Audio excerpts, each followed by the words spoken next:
Well, well, well.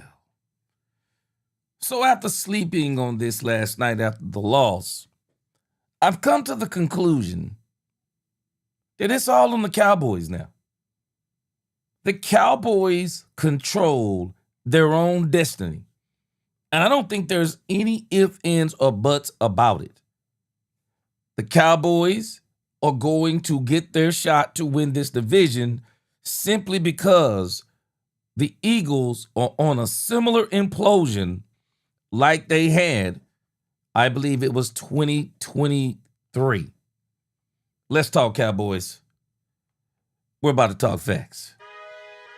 Yep. And we are live once again. We did 2 lives yesterday. We did a live before the game. We did Cowboys After Dark last night. Had a lot of fun. We are back again today. Have an absolute great show for us, I believe. And then we're going to start preparing for the Vikings on Thursday. But today, let's talk about it. Welcome, welcome, welcome, Cowboy fans and Cowboy haters alike. I'm the G, and I'm the host of Let's Talk Cowboys, where we talk facts. And as you come into this live stream, please hit that like button, share, subscribe, hit that notification bell so you know the next time we post another video or go live. And we are live. And if you haven't become a channel member subscriber yet, what are you waiting on? We got a lot more great things coming up this season. Now let's talk facts. Today,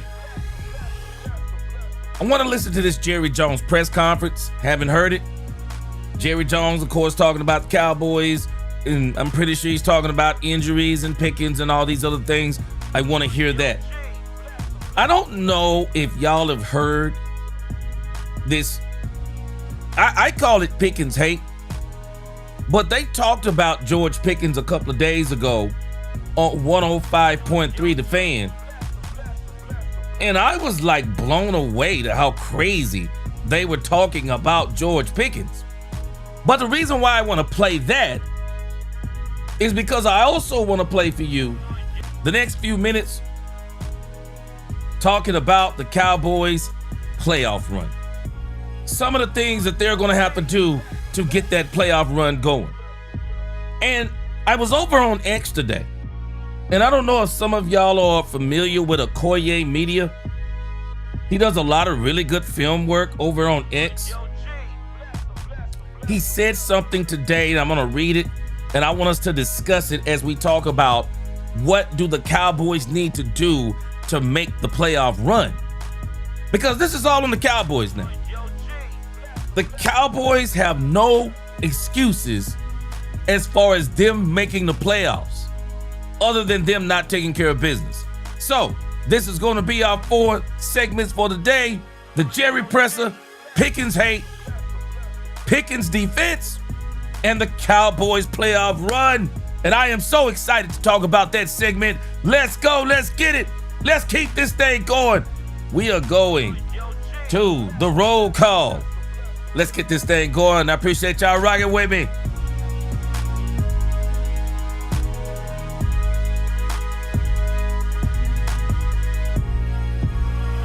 All right, let's see who's in this thing today. What is going on? Chris Dunaway. He said, hopefully we got some good news today. Oh, we got good news yesterday. The Philadelphia Eagles lost. We got good news already, Chris Dunaway. Lord Nova in this thing. What's going on? Justin Bradley, what's going on with you? Yeah, big shout out to LA. We need to send them something for Christmas. It is Ron Hedder. What is going on? John Jones, he said, what up, G Money? I say, it is a New Jack City. What up, Lynn from the 903? What is going on with you? What is going on? Paul Lander, what's going on? He said, I went back and watched the game again after you said that they looked tired. Agreeing with you. I think the Cowboys just ran out of gas against the Lions. What do you think? I think they ran out of gas. I think they ran out of gas, Paul Lander. I do, Paul Lander. I think they ran out of gas. Dak Owens said, get them lights up. What up, Dak Owens? It is the Queen. What's going on? Dominique Pittman, get in here like she said, get in there like Swiftwell. Yes, sir. Mose Logan, what's going on? Bobby, up in this thing, 5 points of the star. Dolores Ennis, what's going on? She said, new slogan, win and we in. Let's get it. It's all on the Cowboys. Chrissy Kane, good to see you back in here. Just got my Cowboys pillows and a carpet for my room. Yes, sir. George, Abundance Billions, what else? What's going on with you? Doug Face, quack, quack, what's going on with you? Hey, it's all on us now. Ronnie Dubs, what's going on? Good to see you. It's all on us. Richardson Jr., what's going on? Good to see you this evening. What's going on? Again, Big Mouse Dog, Hail Mary. Eagles have left the door. Man, they done left that door wide open, and the Cowboys, all they got to do is kick it down. Big Dale 8604 up in the crib. Richard Garcia, what's going on? JG for real. Appreciate y'all rocking with me today. All right, Robert Dudley, what's going on? All right. So let's get to this Jerry Jones presser. We're going to check this Jerry Jones presser out, and then the show really is going to kick off as we get over here and listen to some of the things that they're going to say about George Pickens. You know, George Pickens, to me, George is an example of stuff I deal with sometimes as it pertains to people. When people make changes in their life, especially when they make like really big life changes and real big attitude adjustments, they're still working on some of those things.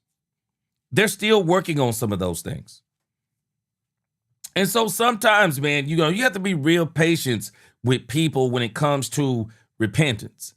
You want to see the fruits of the repentance or the changed behavior. And we've seen that for the most part from George Pickens. George Pickens has one bad game. And I don't even think he had a bad game. I already said this on Thursday after the game. I still don't think he had a necessarily bad game. What happened to George Pickens is he ran into a team that took the challenge of stopping that doggone slant play. And Dan Campbell did his homework on the Cowboys.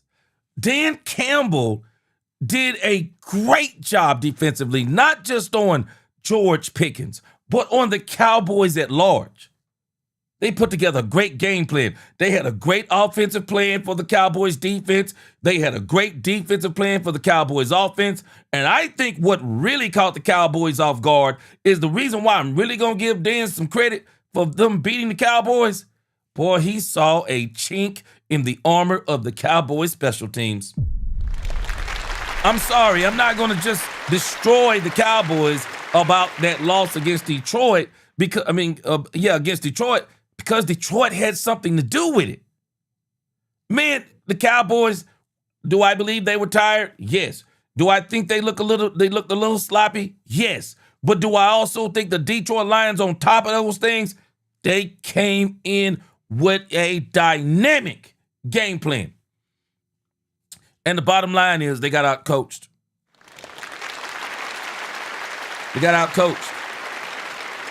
This is a rookie coaching. This is a rookie coaching staff. We're just going to have to accept it for what it is. I know we want them to be more than what they are.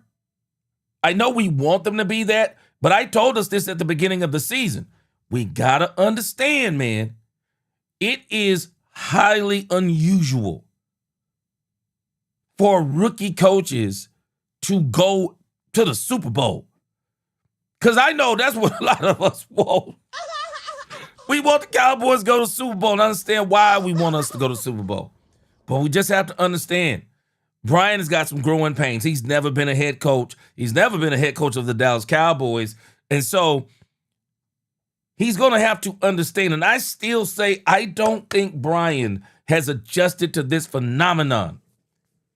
Teams give the Cowboys their best shot. Look at Arizona since they beat the Cowboys. What? Man, you would think Arizona beat the Cowboys. The Arizona about to go and just start building. Oh, they about to get the team. This happens every year. Teams play the Cowboys, acting, oh, it's a get-right game. It ain't a get-right game. They give the Cowboys their best punch and come out after the Cowboys, and they look bad. Happens all the doggone time. And so, Brian is a head coach. I think Brian has to get used to teams throwing their best shot at the Cowboys every single week. Teams throw their best shot at the Cowboys. I don't care what's going on in their season. They stop in their season and say, it's the Cowboys. We got to play the best. It's like they just, hey, we got to play the best game of the regular season. Teams throw the kitchen sink at the Cowboys. And Brian's got to get used to that because it's going to happen every single game. You're going to see the Vikings. The Vikings are going to come out against the Cowboys. You watch what I tell you. The Cowboys, the Vikings are going to come out against the Cowboys, and they are going to be lit. Cowboys going to have to knock them down quick. They got to knock them down quick. And this is why the Cowboys can't have slow starts. When teams want to give you their best shot, you got to take that shot, and then you got to punch them in the face.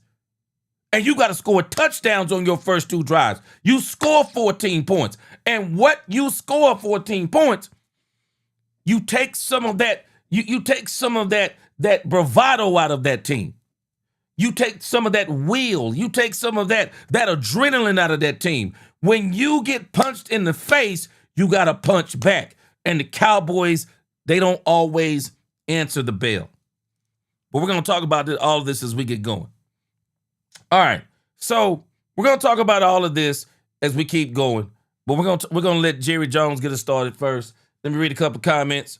Yeah, A. Harmon, they 3-10.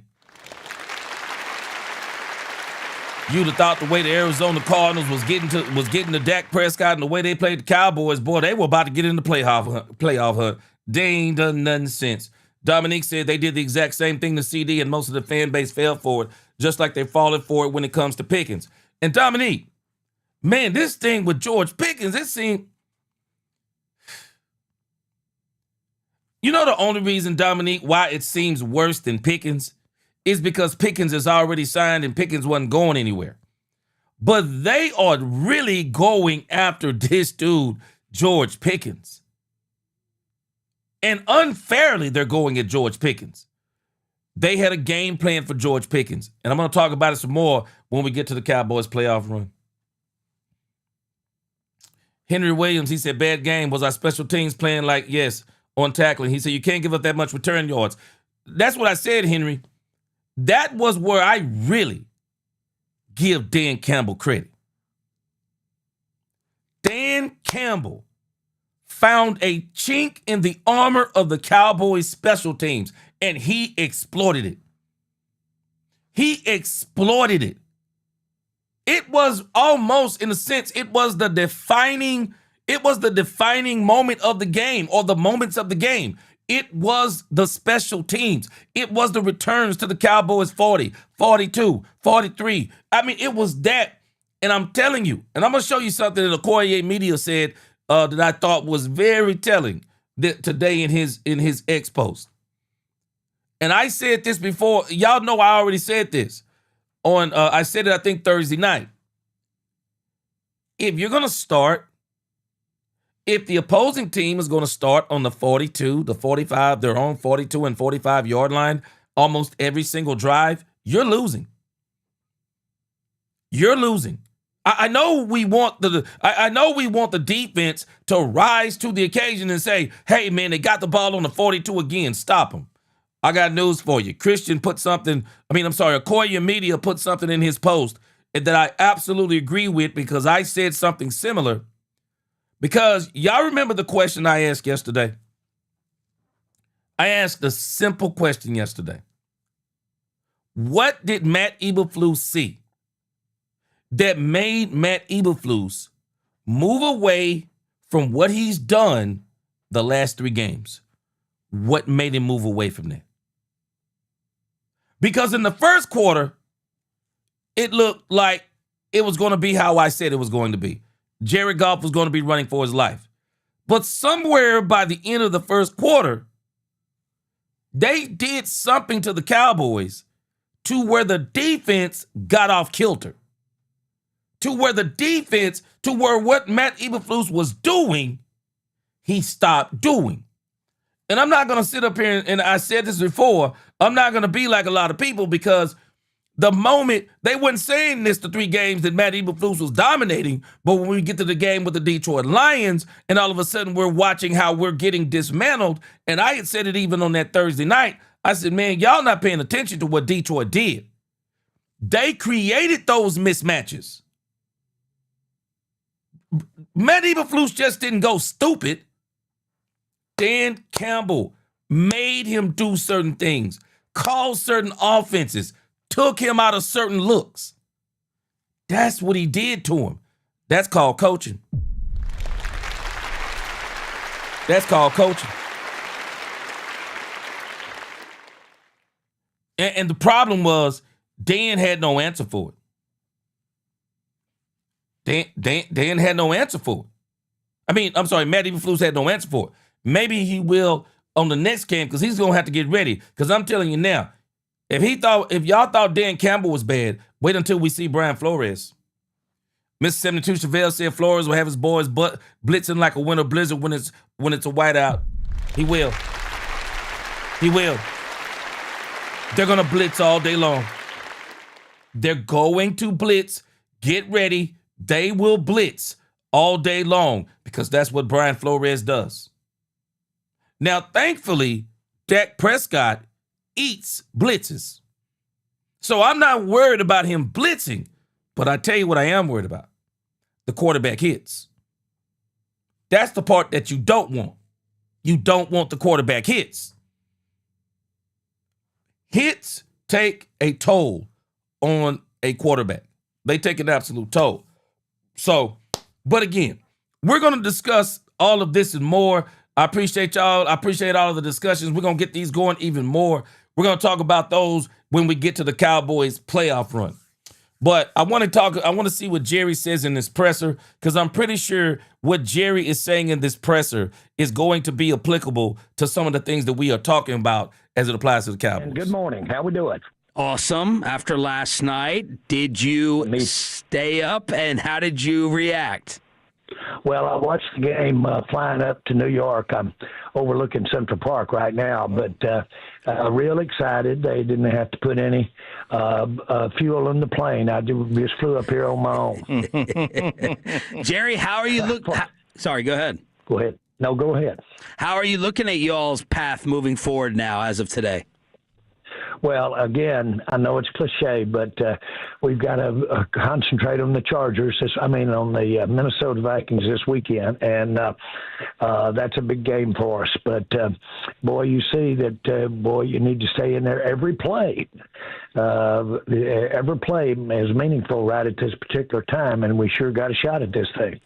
You know, Jerry, it's an intangible thing. Some people roll their eyes at it. I'm a believer in all the culture stuff, and I'm not asking you to take any shots at Philadelphia, but that's a storyline with them. Meanwhile, with you guys, you could talk about defensive problems or pass blocking or special teams, but no one is questioning internally what you all have from a resolve standpoint and the culture that Brian Schottenheimer seems to be building. What can you say about that, and is that all legitimate?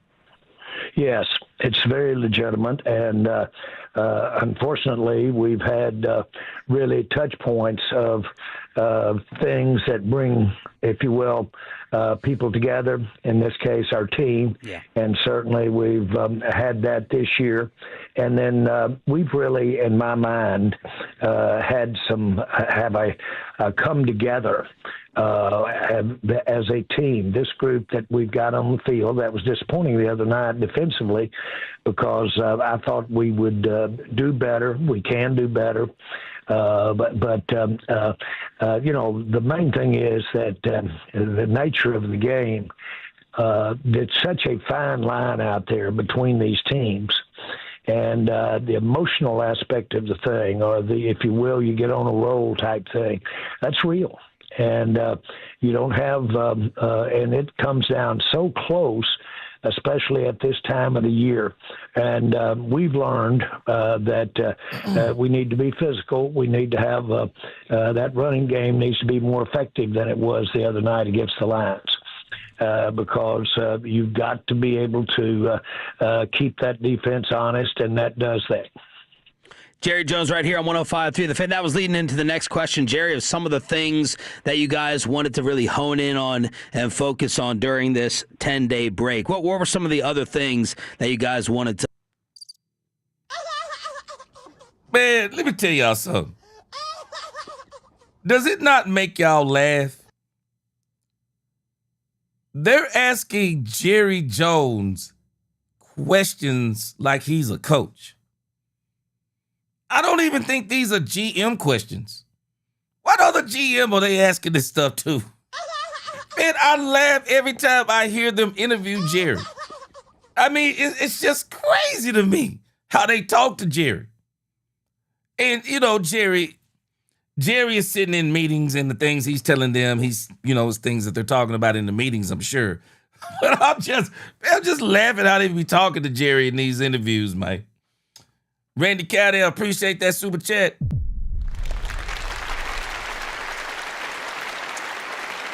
Randy says, off season.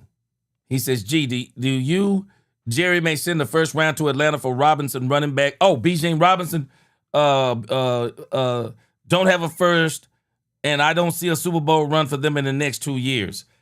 You know what? I don't. I think they're going to extend Javonte Williams. I think the Cowboys are going to extend Javonte Williams, Randy. And not only do I think they're going to extend Javonte Williams, Phil Maffa is a part of the plan. I don't think the Cowboys drafted Phil Maffa just to say we got him and then they're going to cut him next year. I believe Phil Maffa is a part of the plan. Just like I still believe Jaden Blue is a part of the plan. Unless the Cowboys go in the draft next year and, if that running back for Notre Dame is sitting there, I mean, if that guy's sitting there, the Cowboys are probably going to get him, which I don't think he'll make it nowhere near where the Cowboys are going to draft now. But if he's not there, I believe the Cowboys are just going to extend Javonte Williams.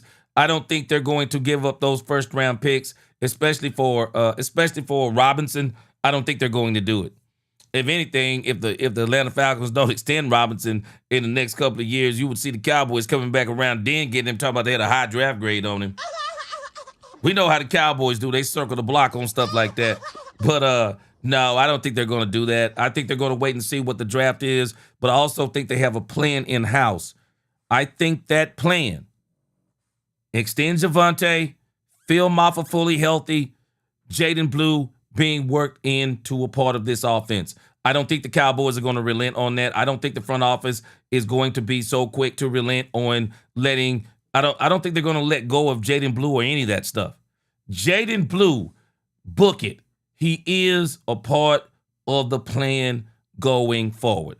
The Cowboys right now, we're going to talk about that when we get to the Cowboys portion of this. Because I do think one of the Cowboys' Achilles' heels is that they don't have speed. I'm sorry, I'm trying to do three things at once. Dominique said, he said they're acting like CD fell off a cliff over one game. The dude has over 100 yards in 5 of the 10 games that he's played in this season. And Dominique, I think he was about to have a career game. I really think he was about to have a career game because the Lions were willing to do what the Kansas City Chiefs did. The Kansas City Chiefs, they kind of cheated their coverage towards Pickens too, and they said, we'll put our best cornerback on CeeDee Lamb and we'll take a chance. Well, I don't think there's a cornerback in the league that can hold CeeDee Lamb one-on-one except for Patrick Surtain. And I think CeeDee will beat him. Probably what? 5 times out of 10? 6 times? To go 6 is pretty tough. I think CeeDee would probably get him about 5 times out of 10. But you're going to see more and more teams trying to do that against the Cowboys because it's a copycat league. I think we're going to see it with the Vikings. I think the Vikings are going to blitz. They're going to double George Pickens, and they're going to take their chances one-on-one with all of the other Cowboys receivers, including CeeDee Lamb. And CeeDee Lamb and Ryan Flanoy, I believe, are going to have a great opportunity to eat against the Vikings. All right, let's check out the rest of what Jerry's saying. But they just had me laughing the way they talk about the way they be talking to Jerry. I'm like, man, y'all talking to Jerry like he like the head coach or something. The self-scout and examine. Well, I think we've got to look for ways to continue to have a concentration of getting the ball out, constantly trying to work to get turnovers on defense. And on the other hand, we've got to tighten up on the ball on some different ways that we're just focus on hanging on to that ball. We've got some good players that have turned that ball over a few times, and that can change by just focusing on that. Believe you me, that's where it is. We've got things we're doing well, but we need to be more consistent. That's what you hear all the time, but I think we're headed in the right direction with our injuries, and that's good. This is the time of year when you want to have your have as good of your talent on the field, and I think we're there for this next run. Now, let me say this. This is where I think, just based on what we're seeing, I don't like to make the comparison to Jimmy, but it's kind of like a barometer. Because Jimmy did so many things right, it's kind of like a barometer. And I still say the one thing that this team is still working on, I think they're working on it. So I don't want us to get discouraged because I think we're working on it. Talent is not so much our problem right now because we got a lot of talent on the field. Even defensively, we have some talent on the field now. Now our problem is utilizing that talent. How do we utilize all of that talent all at the same time? How do we do that? When I see a team like Detroit this past week, I'm looking at them and they're like utilizing all of their talent. I mean, they're not hitting you. When you go back and look at the box score for the Detroit game, it's mind-blowing. Because when you start looking at the player stats, because if you looked at Gibbs' stats, you'd be like, he didn't have a great day. But if you looked at the game, he had an outstanding day. Because they seem to be able to use players in certain situations and at certain times to just do what they need them to do. And they don't mind them getting 40 yards for Gibbs, maybe 60 yards for Montgomery, maybe 35 yards for Jameson Williams, maybe Amon-Ra St. Brown. Maybe you don't need him to get a 10-catch game. Maybe you just need him to have a 4-catch game. I mean, they were utilizing offensively like all their weapons, even defensively. They were utilizing their whatever weapons they had defensively. They were using them. They were moving Aiden Hutchinson from side to side. The cornerbacks, they're itty-bitty cornerbacks in the grand scheme of things. But one of the things they did, they had them playing press coverage, had them playing press, had them playing real tight coverage, all up in the grill of the wide receivers, had the safety or the linebacker cheating over to a George Pickens. I mean, they're utilizing all of the talent on the field. I think Ben Johnson is another guy that does this extremely well. He uses all of the talent on the field. The 90s Cowboys did this extremely well. And so what I mean by this is we got the coaching. I think it's in place because it's not changing. We got talent, especially offensively. We got some talent defensively. But where we're missing, the culture is even there. But how do we get this team to be a cohesive machine on the field? How do we get them to be a machine? How do we get them to say, it's not going to be either or? Ron Hanna makes a good comment here. Ron Hanna said this offense would be unstoppable if they feed George and CD at the same time while running the ball as well. So, how do you say not either or, but both or all? How do you do it? Because I'm telling you, I believe one of the places where George Pickens was frustrated, George Pickens clearly saw. I'm telling y'all, we got to stop thinking and letting people fool you into thinking that these players are dumb. This is why George Pickens was so perturbed at Richard Sherman. George Pickens is playing like he's pretty much the way he ran those routes. I'm telling y'all, he's been running those routes like that the whole season. But what the Cowboys had not yet faced was somebody that was as aggressive at the corner position who was basically willing to say, well, I'm just gonna come up and I'm gonna take my chances on if George is gonna do a slant and go, or if George is gonna fake it and run out. I'm gonna risk that because I know I got somebody cheating behind me that's gonna take up the slack.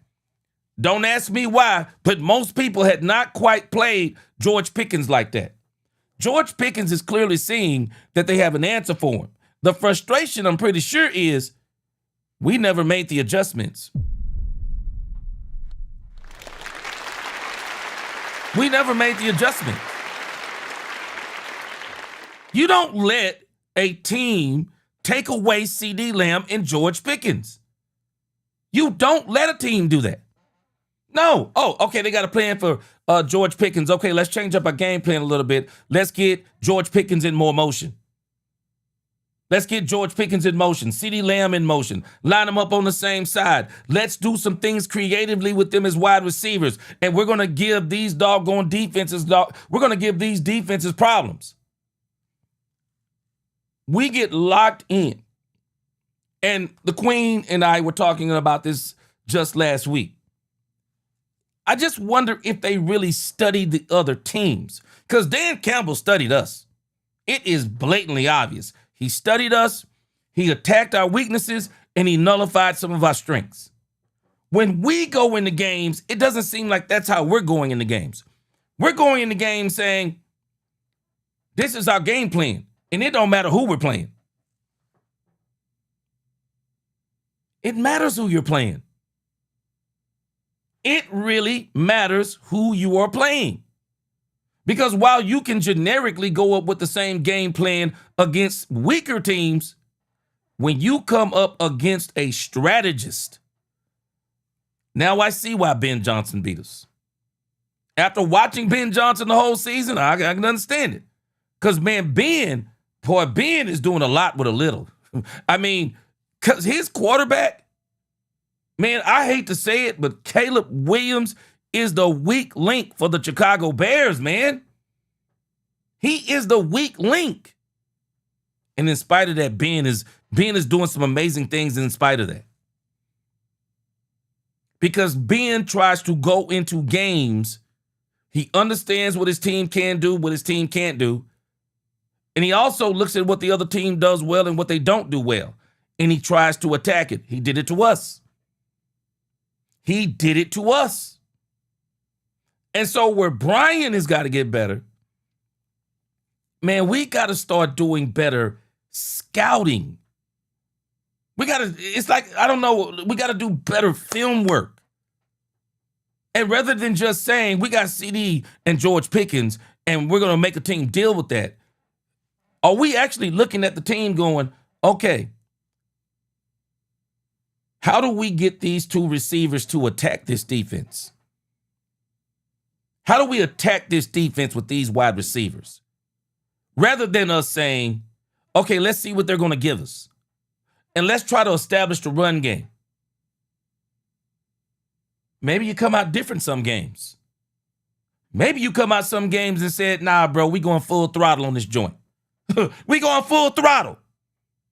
First drive of the game, full throttle. We're going full throttle. How about we run hurry up offense? First two drives of the game. Full throttle. Sense of urgency. Guys, we are going full throttle. We're unfolding the whole playbook.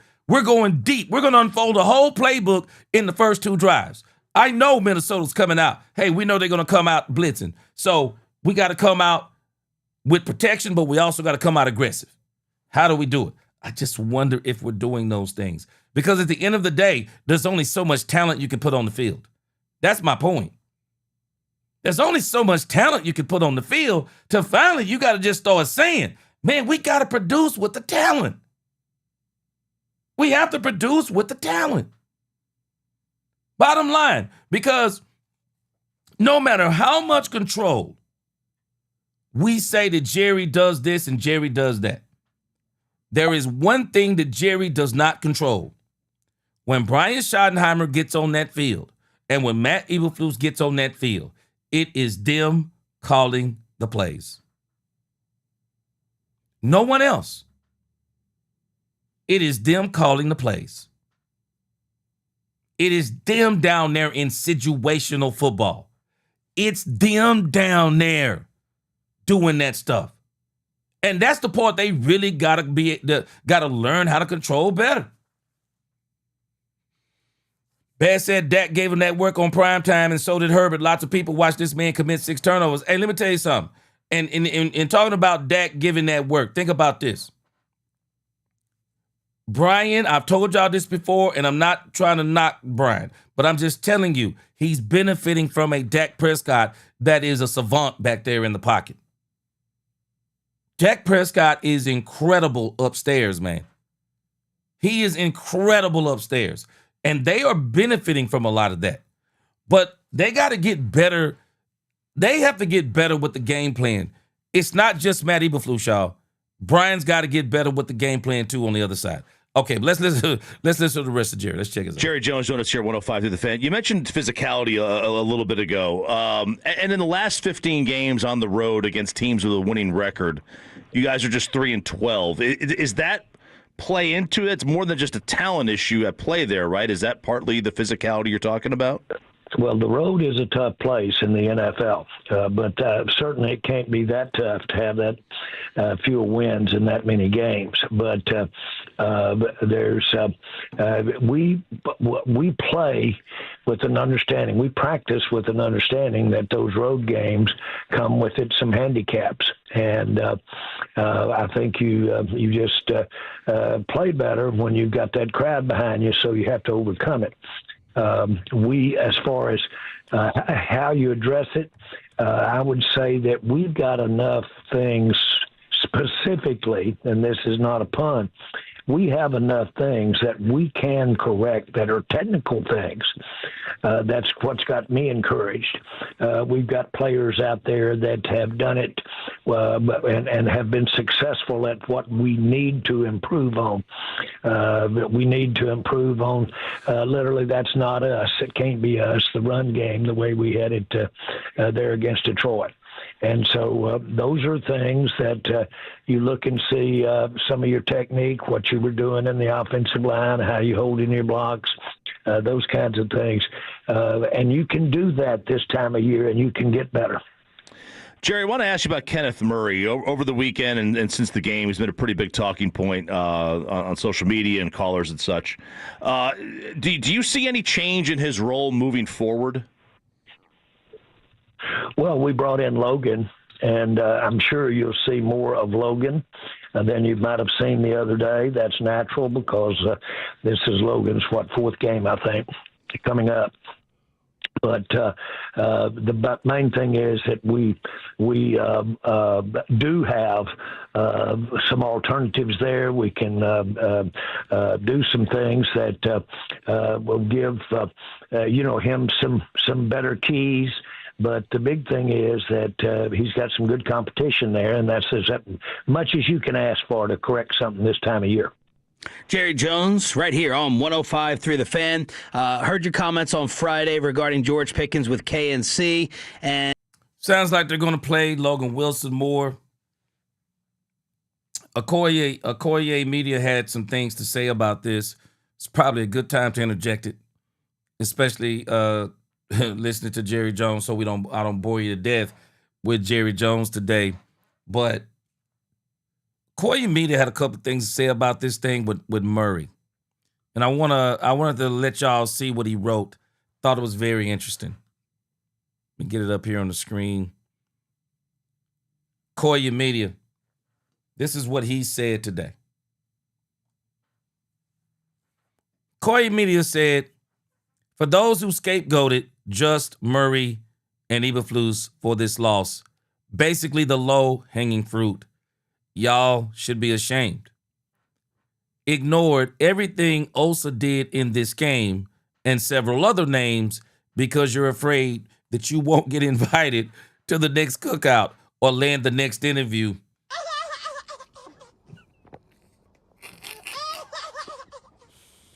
Oh, man. He said no shade. But it's something making y'all skip over this on film.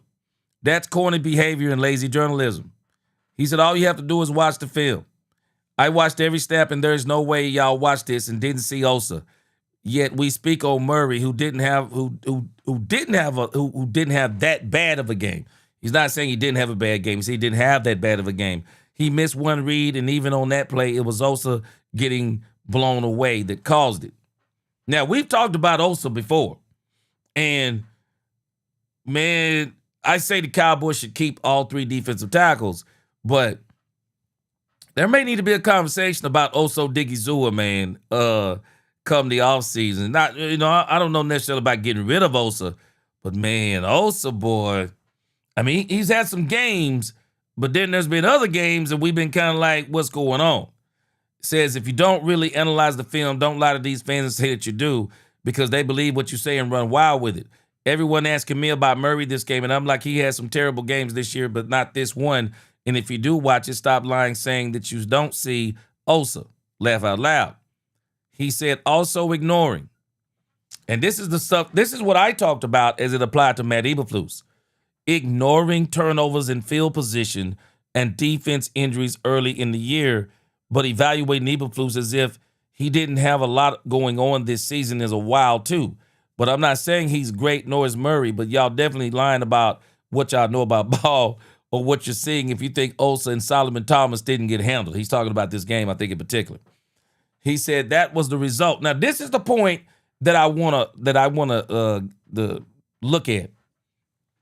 Because I asked the question yesterday, I was like, what did Matt Eberflus see that made Eberflus step away from the five-man front? Now, I had mentioned this before. Now, the danger of this 5-2 front that he's running. So that leaves you with 5 down linemen, 3 tackles, 2 edges, 2 linebackers. But then it also leaves you with 2 safeties and 2 corners. So that means that you're obviously going to try to run some man-to-man up in here. He says, but watch this.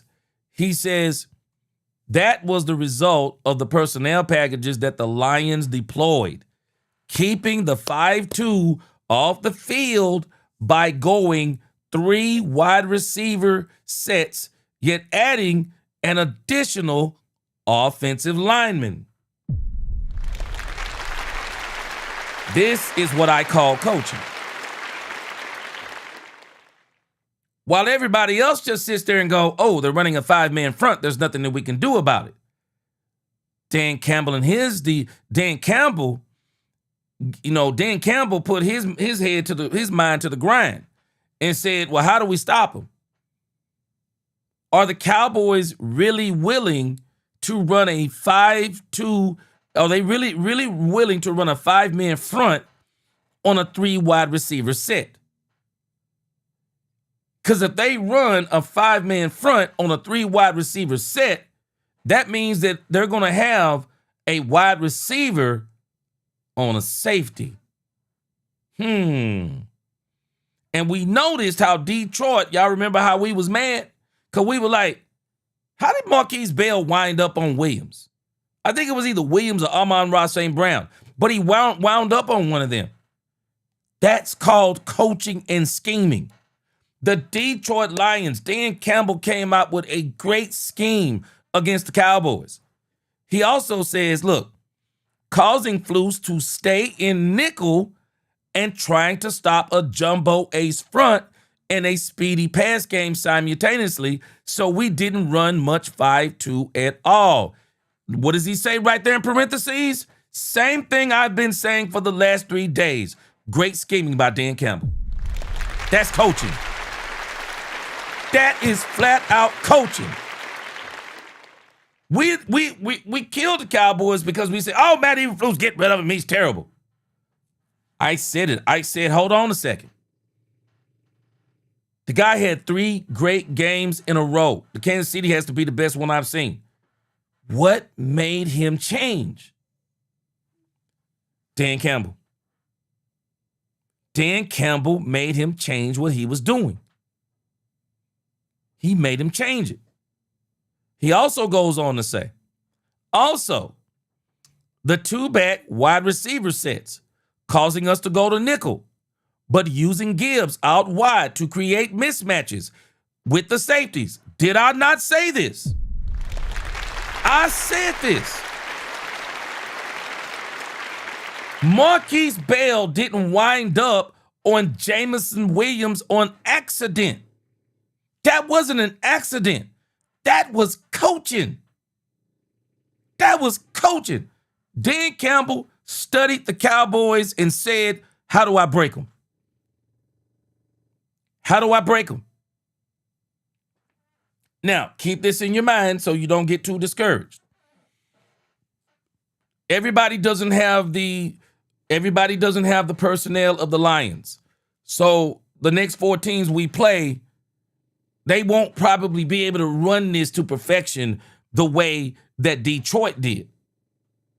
But the Chargers will probably be able to run some variation of this. I think Brian Flores is just going to do Brian Flores. Brian Flores is going to be willing to give up some big plays. At least I think he is. At least I think he is. But sometimes teams get to the Cowboys and they change the way they're doing things because they're like, hey, Dak Prescott against the blitz is dangerous. So we don't want to run Dak against the blitz. So rather than running Dak against the blitz, the best thing with Dak Prescott is rush 4, drop 7. That's the best thing to do with Dak Prescott is you need to keep as many people in coverage as you can. Because if you mess around with Dak Prescott and you try to throw the kitchen sink, Dak Prescott will make one man miss, and that's all he needs. Dak makes one man miss, extends the play, hits you for a big one down the field. We're going to see if the Minnesota Vikings come in and do some similar things. But this stuff that Okoye is talking about, this is the same thing I said. I'm going back to this statement right here. Great scheming by Dan Campbell. I said this on the onset on Thursday. I'm giving Dan Campbell credit because I didn't think he was going to be able to do what he did. He says anyone who says I'm wrong accept an offer to watch every snap of any game in question with me privately recorded, and I'll give you creative control so you can edit out anything you don't want to see. He said, let's make it interesting. He said, Osa was garbage during this game. And it looks like here he's got some plays. Right here. Now watch. What he's looking at right there.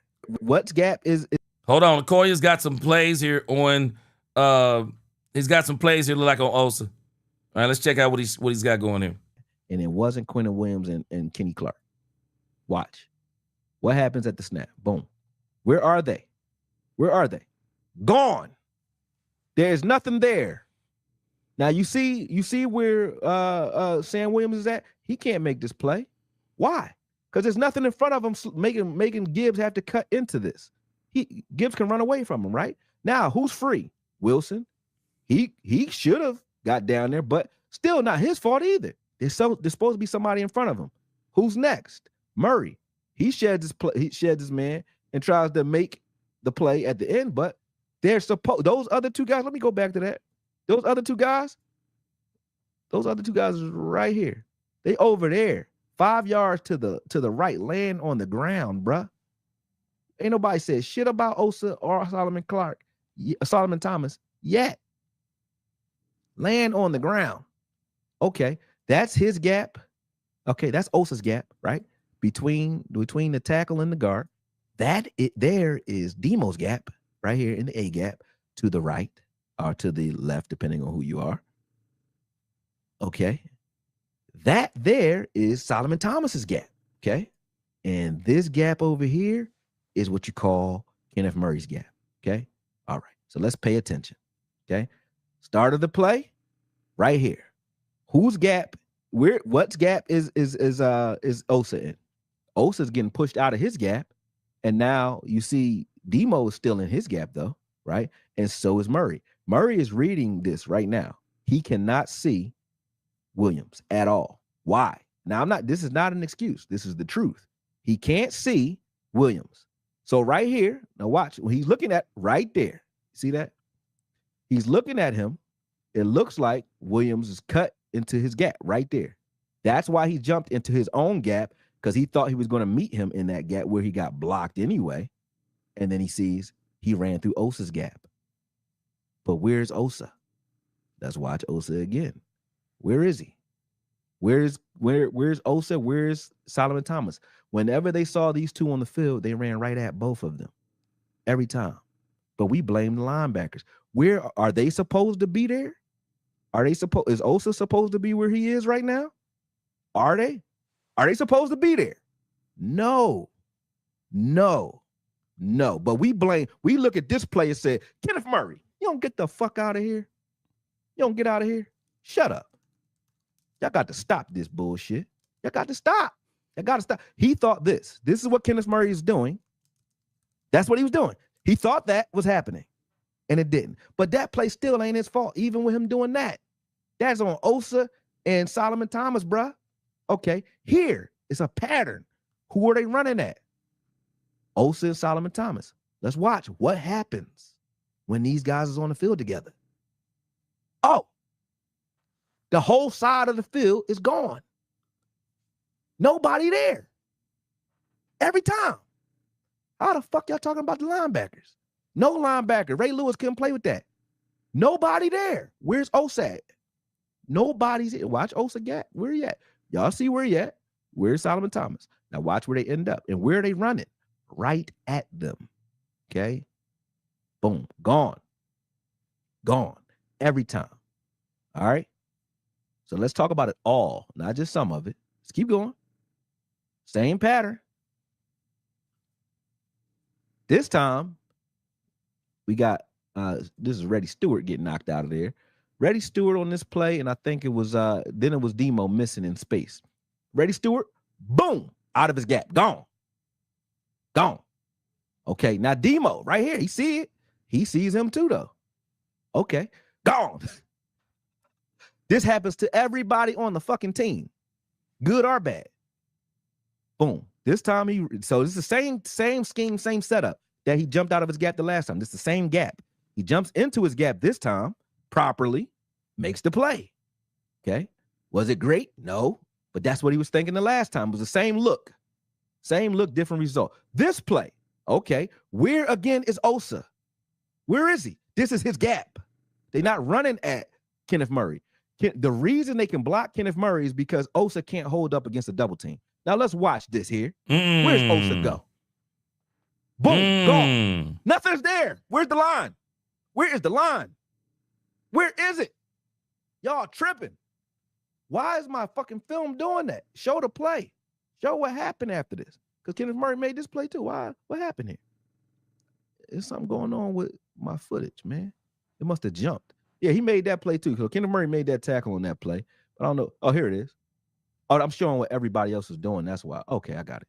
I know what I did. All right, so you see Osa got pushed out of there. Boom, gone. Now it's going to jump to the next slide. Now let's watch what Demo does on this play. Same thing that Kenneth Murray did on the play where he jumped out of his gap. Why did Demo jump into this gap over here? Because that's his gap. And they pressed his gap, meaning they acted like they were running to it. So they started off there. So he jumped in the gap that he was supposed to be in. They set up their blocks. Boom. Cut back. Now, where's Murray's eyes? Okay. Boom. He was watching the quarterback first, and he had backside contain after that. So he had the cutback lane, made the play. Okay, cool. That would have been big too. Boom. Where is Osa? Where is he going? Where is he going? Cooked again. Nick. What are y'all talking about? And then his man now is able to block Murray too, because he's supposed to hold on his double team so that Murray can scrape. He can't scrape. Why? Because Osa gave it up so easy that he could just peel off of that, reach block, get to the second level, and now there's nobody there. Mm. And now we blame Murray for that. When Osa got pushed, how far? Where is Osa? How the fuck you? Now you see, you can see where Quentin Williams is holding up his block. Watch what happens to Demo. Nothing. Demo didn't have nobody really to deal with. Why? Because Quentin Williams still holding that double team. Right. Where's Osa? Osa ends up behind on the other side of Quentin Williams. You think that's how they drew it up? I'm going to blame Eberflus for that. Who am I blame for that? I'm going to blame Murray for that? No. You got to stop this bullshit, man. Stop it. Stop the bullshit. If y'all not going to do that when you analyze a film, shut the fuck up. Right?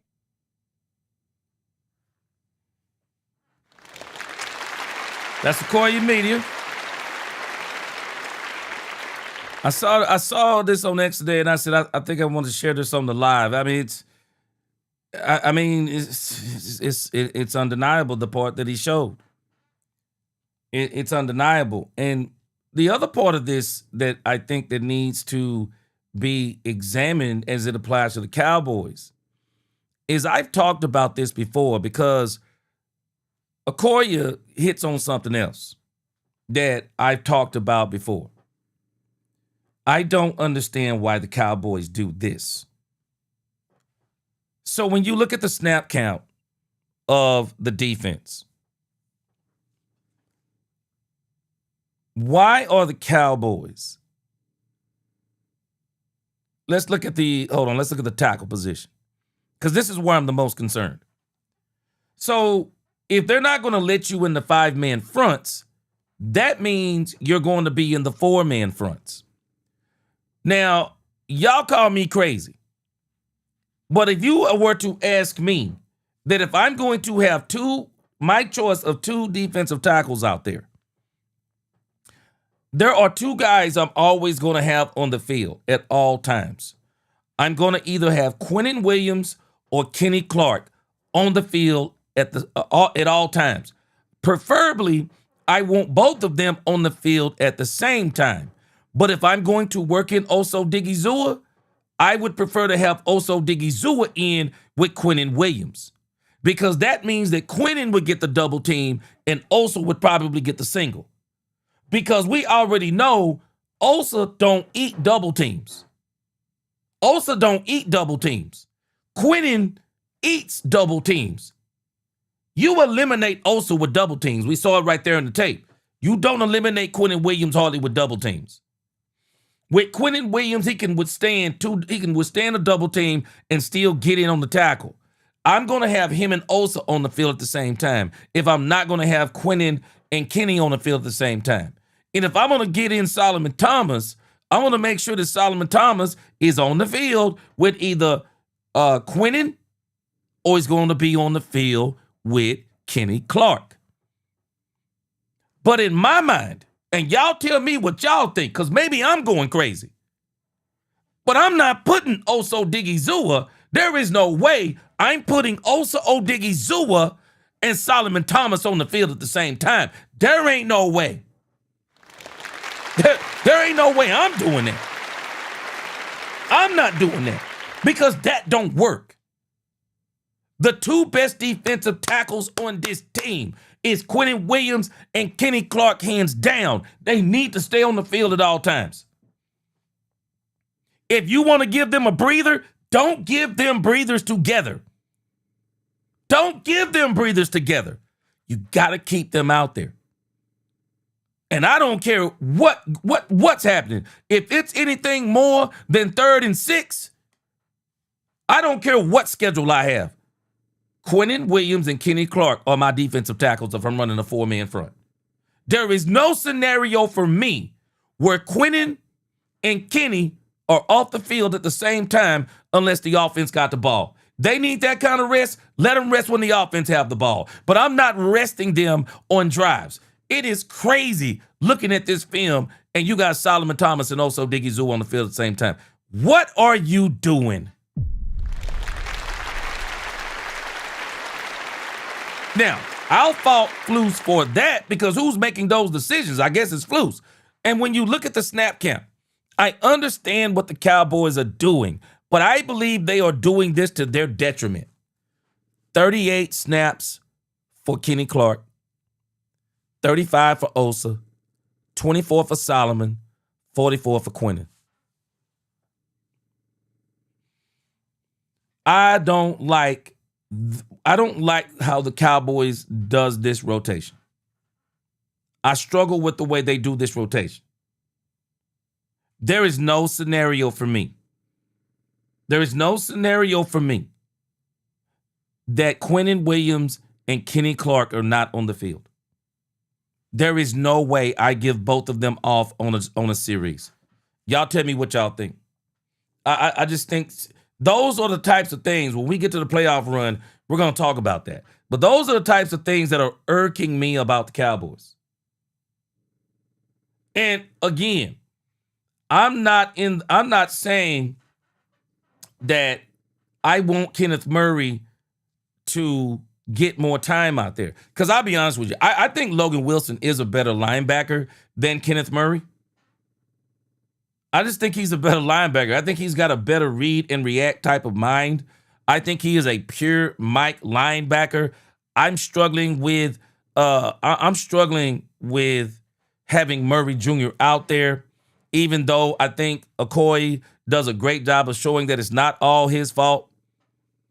But I would still much rather have Logan Wilson out there, and it sounds like Jerry said that is the direction that they are going to go into. But the Cowboys really got to work this personnel thing out, because I do not like what they're doing. I do not like what they're doing at the defensive tackle position. There is no way that should ever be the situation.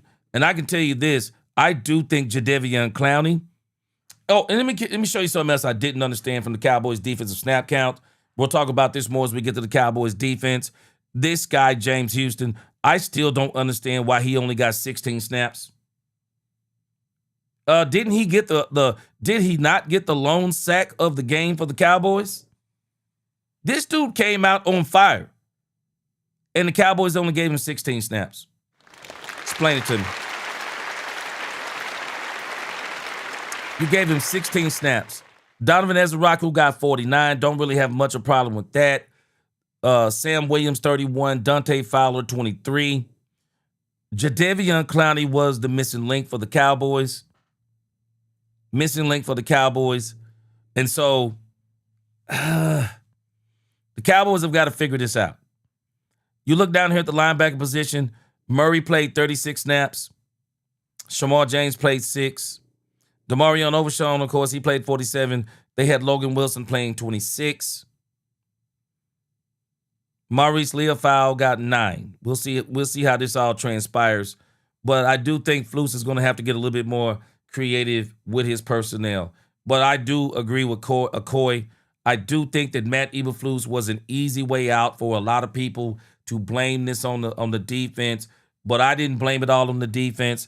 Michael Irvin had the same sentiments. He was not tripping on the defense as hard because the Cowboys actually put the defenses back up against the wall. When you're going to give them short fields, that opens up your offense. You run your offense a little different the closer you get to the end zone. And the Cowboys, because of what they allowed on special teams, they put the Detroit Lions in big play situations. They put them in situations to make big plays. Man, when you get around that 40 to 45-yard line, man, you start shooting for the end zone. You start trying to call chunk yardage plays. And so he put him in a bad situation. JCT, what up, JCT Slice? Appreciate that $5 super chat. He said, Shady McCoy said about Hurts that quarterbacks turning the ball over is just part of football. Boy, is that what he said? Boy, you ought to be ashamed of himself. Boy, JCT Slice, this man made the biggest issue out of Dak Prescott's turnovers. Boy, this man ought to be ashamed of himself. He said, where's that same energy with Dak Prescott? Come on, man. Boy, I'm telling you, that's why I say, boy, they don't want to be successful. Ain't no way. Ain't no doggone way I would have Shady McCoy on any of my doggone or my doggone shows. Ain't no way. Ain't no way I would do it. All right, let me get a little bit further down. I want to see some of your comments on Okoye Media. I thought he did a good job. Thought he did a real good job. Let's see what y'all got going on here. All right, let's see. Let me go up just a little bit more.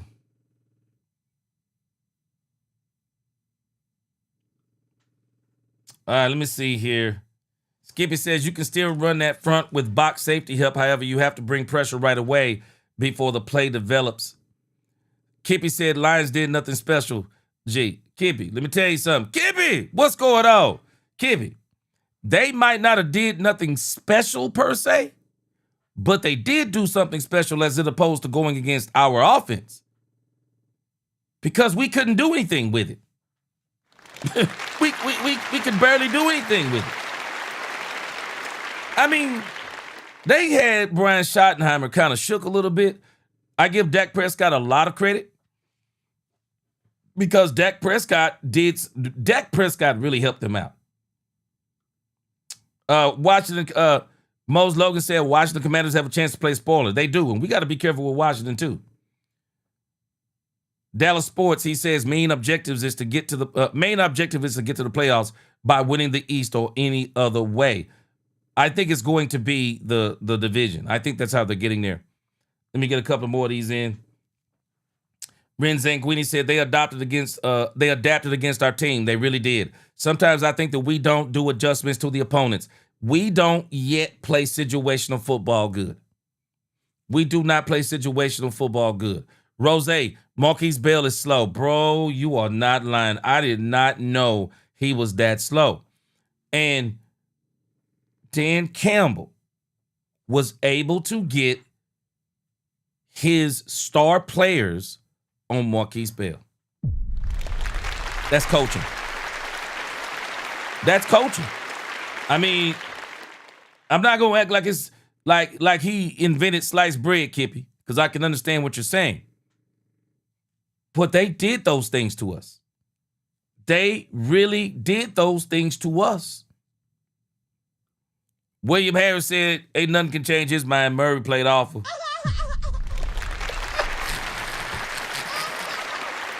Hey, well, you know it's all good. You're entitled to your opinion and everything. Yeah, JCT Slice Man. I hadn't listened to the video, so forgive me for that. But hey, that's what you get sometimes listening to someone else's platform. It's all good. No hate on Okoye. But yeah, next time I'll listen to it and then I'll blank out all the other stuff. I'll give some bleeps. All right, let's see. Let me get a couple more of these in here and then we're going to go. William said, bro, we watched the game live. Murray was looking lost the whole time. Newhouse fam, I know this is sarcasm. Murray is a beast. Newhouse fam.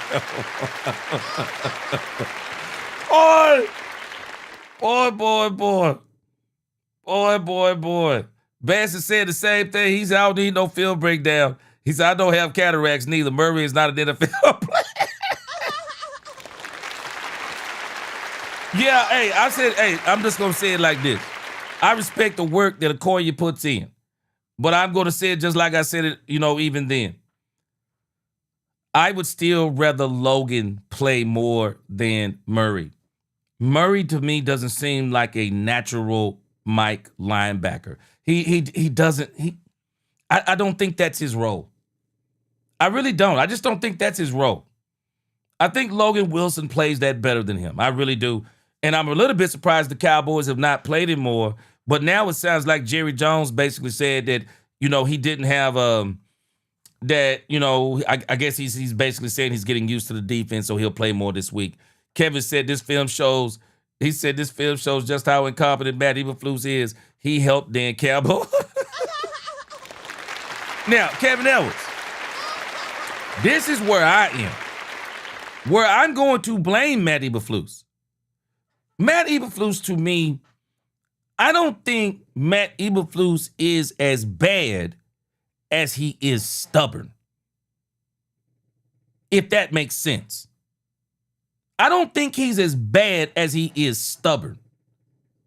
Matt Eberflus puts certain things in his mind that he's going to do regardless.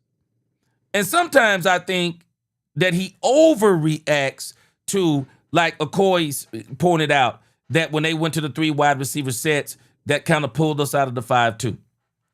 I do think sometimes, though, you got to take a chance. Because that's what teams are willing to do to us. You got to take chances. Sometimes you're going to, I'm going to tell you, the Vikings are going to do this. The Lions did it to us. The Vikings are going to come to certain plays against the Cowboys and they're just going to say, hey, you know what? Kitchen sink. Somebody's going to be running loose. Somebody's going to be one-on-one. Somebody's going to be one-on-one. So we're going to take that chance. You got to take that chance sometimes. And I think what happens to Matt Eberflus is that sometimes Matt Eberflus tries to stop big plays and gives up big plays.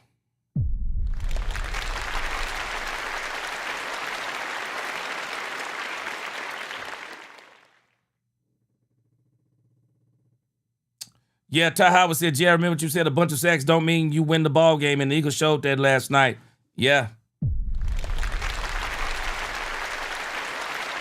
Ty Howard, and I said that in that conversation. I also said it's when you get those sacks. And they didn't get those sacks when they needed them.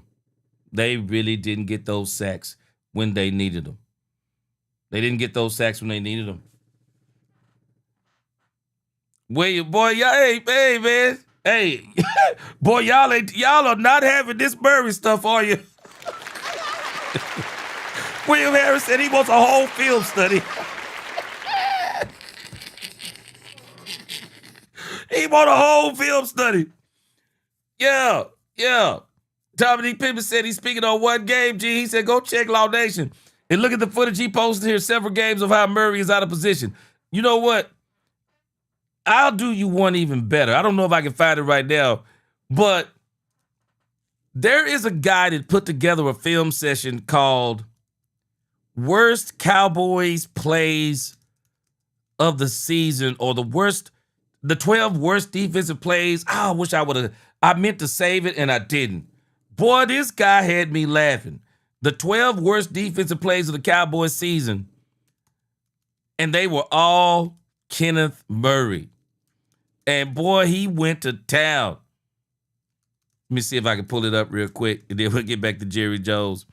Man, this guy I don't know who this guy was, but boy, he had me rolling talking about Kenneth Murray, man.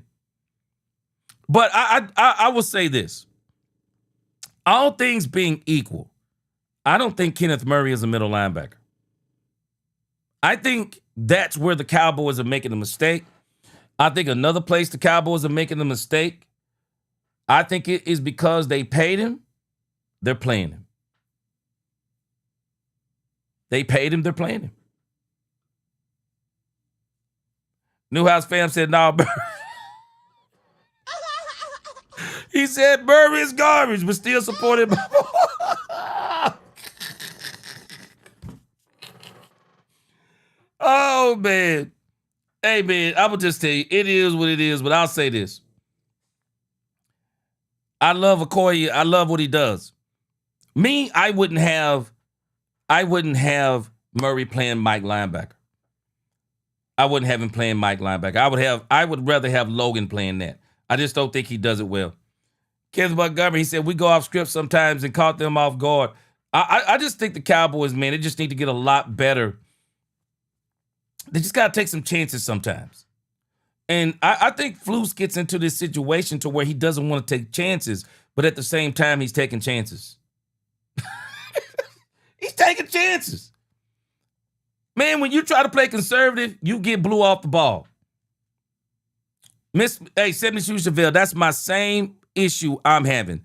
Too much changing players all the time. Other teams' defensive tackles stay on the field. Rotation on this team is too much. The problem. I 100% agree. They do too much rotating.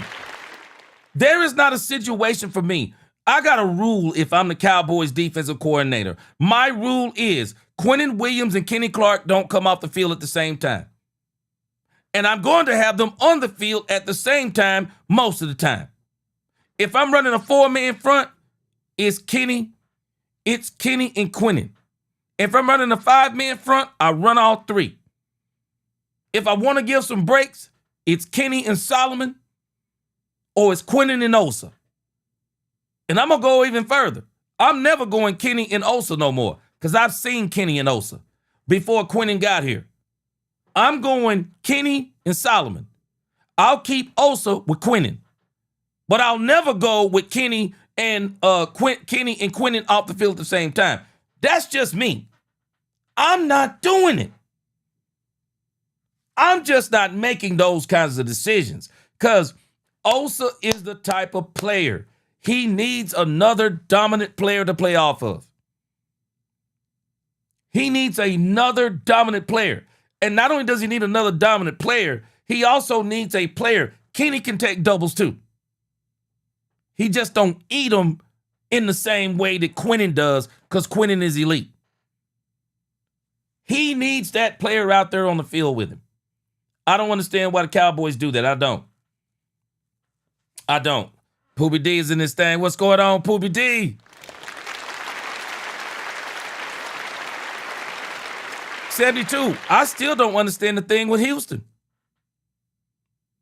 I don't understand the thing with Houston. I mean, he looked dynamite at the beginning of that game the other night. Cowboys let him get a sack and said, okay, that's enough. We done with you. I was like, what? But again, I do think Okoye is showing something that is true or saying something that is true. They made the Cowboys get out of that 5-man front. But I still say they should have took a chance on it too. Still should have took a chance on it and said, well, if Jared Goff can get the ball off, then Jared Goff going to beat us. But I'll tell you this, we're not going to let him sit back there and just take all the doggone passes that he wants to. Kippy, he said, because we reverted to trash football, G, standing around, no energy. Yeah, it's a combination. It's a combination. Yeah, Murray's reaction to the play is slow. Logan has more IQ at middle linebacker because I think, Lynn, he's a pure Mike linebacker. I don't think Murray's a pure Mike linebacker. I don't. Robert Dudley said Matt has a one-track mind. Has a one-track mind. Kimmy said, gee, if it wasn't for one, Rain Dakota Prescott, we would be 2-12 now. Standing ovation. Yeah. Standing ovation. I absolutely agree. Bruce S. Not Wayne, what's going on? Bruce. Somebody broke this news last night, and I'm excited. I am so hoping Kenny Pickett plays against the Philadelphia Eagles. If Geno Smith plays against the Philadelphia Eagles, that is telling me that the Raiders want to lose the game. That means they want to lose the game. Just like the doggone Indianapolis Colts signing 44-year-old Phillip Rivers to a contract to be the starting quarterback. Man, these teams need to be investigated. Teams needs to be investigated, bro.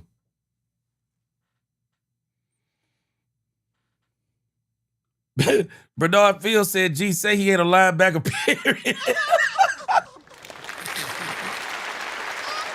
Man, I ain't gonna say he's not a linebacker, but I am gonna say I don't think he should ever play Mike linebacker for the Cowboys. I just don't think the IQ is there. I do agree with Okoye that he's not the sole reason that this defense looked the way it did. But man. Murray all throughout the year. Murray just not a Mike.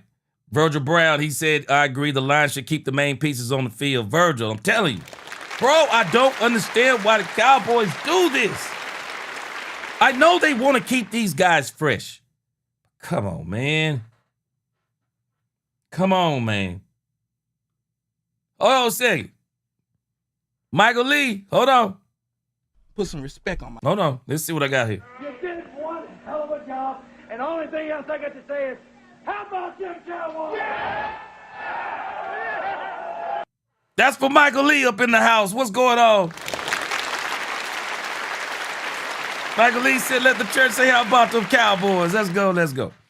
All right, let's check out a little bit more of Jerry Jones here. I figured that was a good spot to put in Okoye. Shout out to Okoye if he's watching. Definitely no criticism of his film work. One of the things that I like that Okoye does is he tries to give the alternative answer sometimes to maybe something that people may not be seeing or paying attention to. Good film work by Okoye there. But again, Okoye, no hate on you, bro. You just can't change. You can't change people's minds about Murray. They said they've seen too much. And I tell you this, I just think he's out of position. He's not a Mike linebacker. And Shoddy said he was going to catch up with George. What did he get out of that conversation, and how do you feel differently, if at all, about George's performance against Detroit today?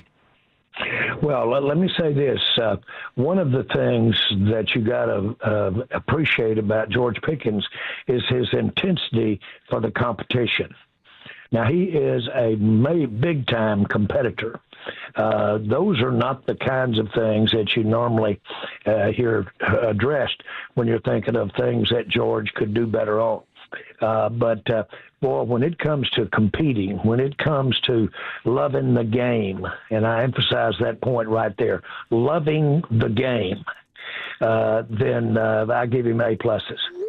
And so, again, Lamb did step up, and that's can happen when you, for whatever the reason, are not clicking.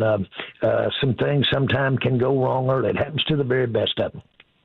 Yeah, there seem to be like two separate debates going on about it. George came out and said, hey, bracket coverage, look at the way that they're playing me. I think Shoddy kind of talked about it as well, where others, fans and some analysts, are saying, no, the competition in that game was not up to par and up to standard. Can you touch on either of those, Jerry?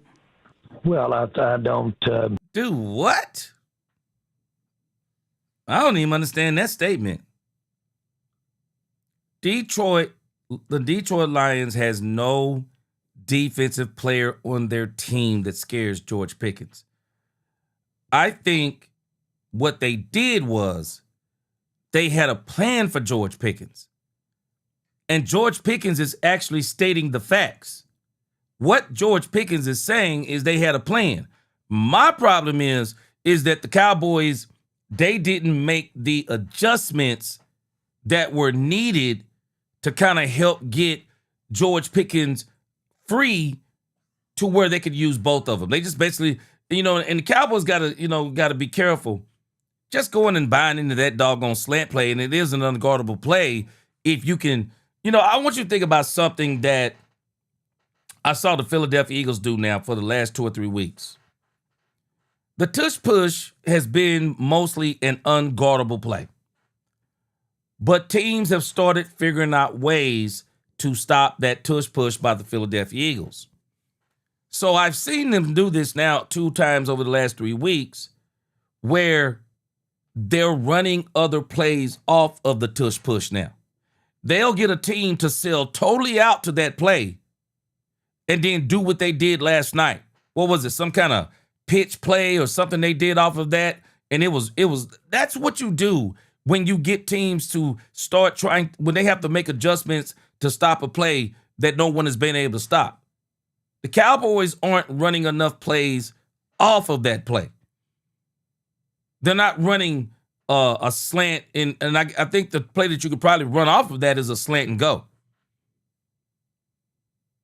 Maybe you run that slant play and then you turn it into an out play. You fake it into a slant, turn it into an out.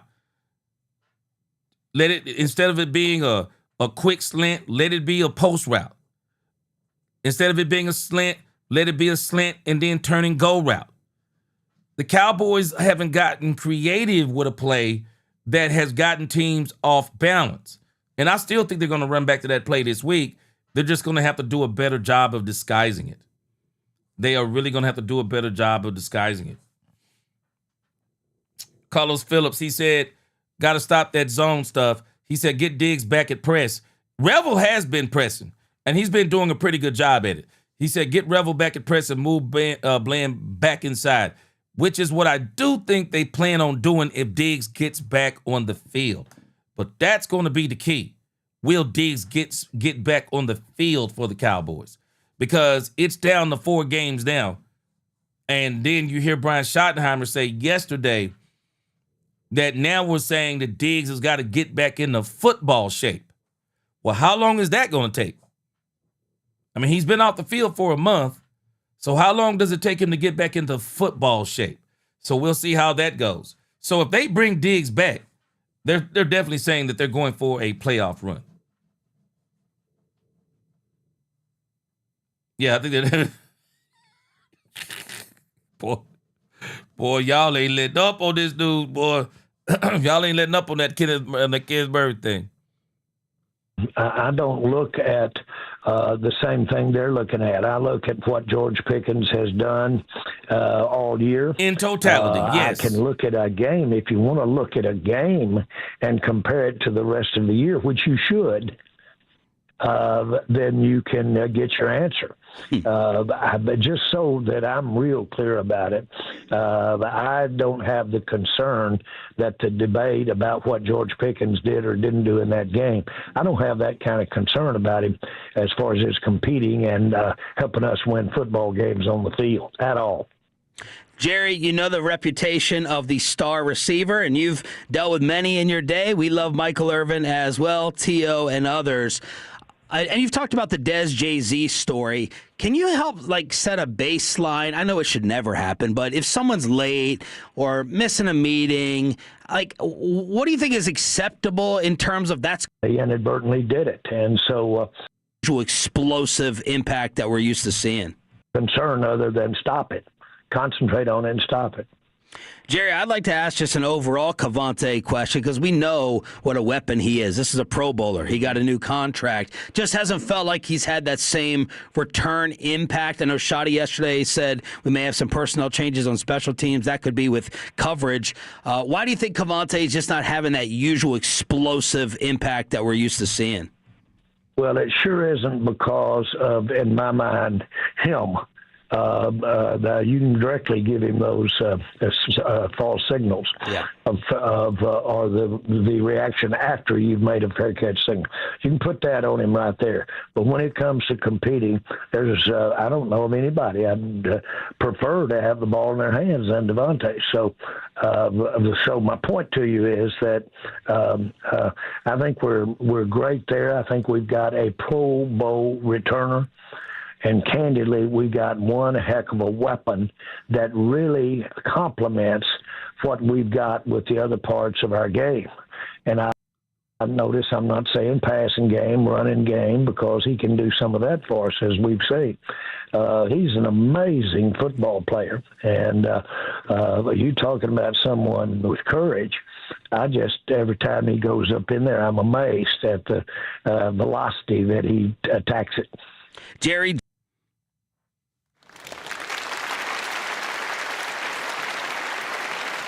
I disagree on Cavante Turpin. The Cowboys have not been able to use Cavante Turpin in the right way. Last year, they didn't use him at all on offense, but he was great in the return game. This year, they put him as a starting third wide receiver. He hasn't been good in the return game. Cavante Turpin, and this is no knock on Cavante Turpin. Cavante Turpin is either a gadget guy or number 2, he's a fourth wide receiver. Turpin, for me, is that wide receiver you bring out on the 4 wide receiver set. He's that wide receiver you bring in for the 10 gadget plays you may install during the week. He's that guy, I'm sending him on a 9 or a go route. I'm sending him on a deep post route.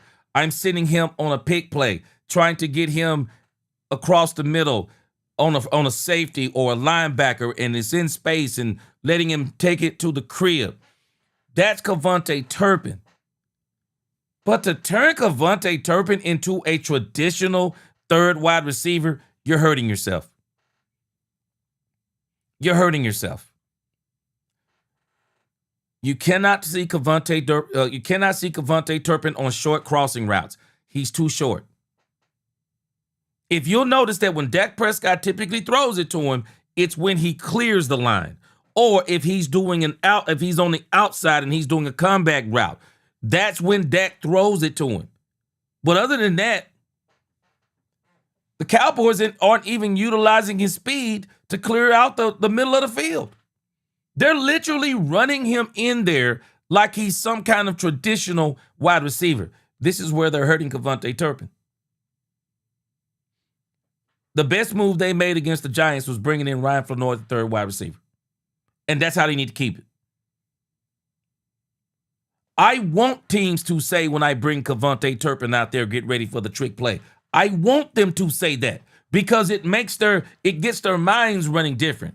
But if I'm running them out there as a traditional wide receiver, especially with the routes he's running and especially how quick Dak gets, how quick Dak gets the ball out of his hand, man, you're just not using Cavante Turpin.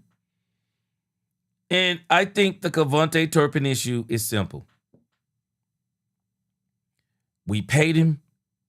We want to see him do more than return kicks.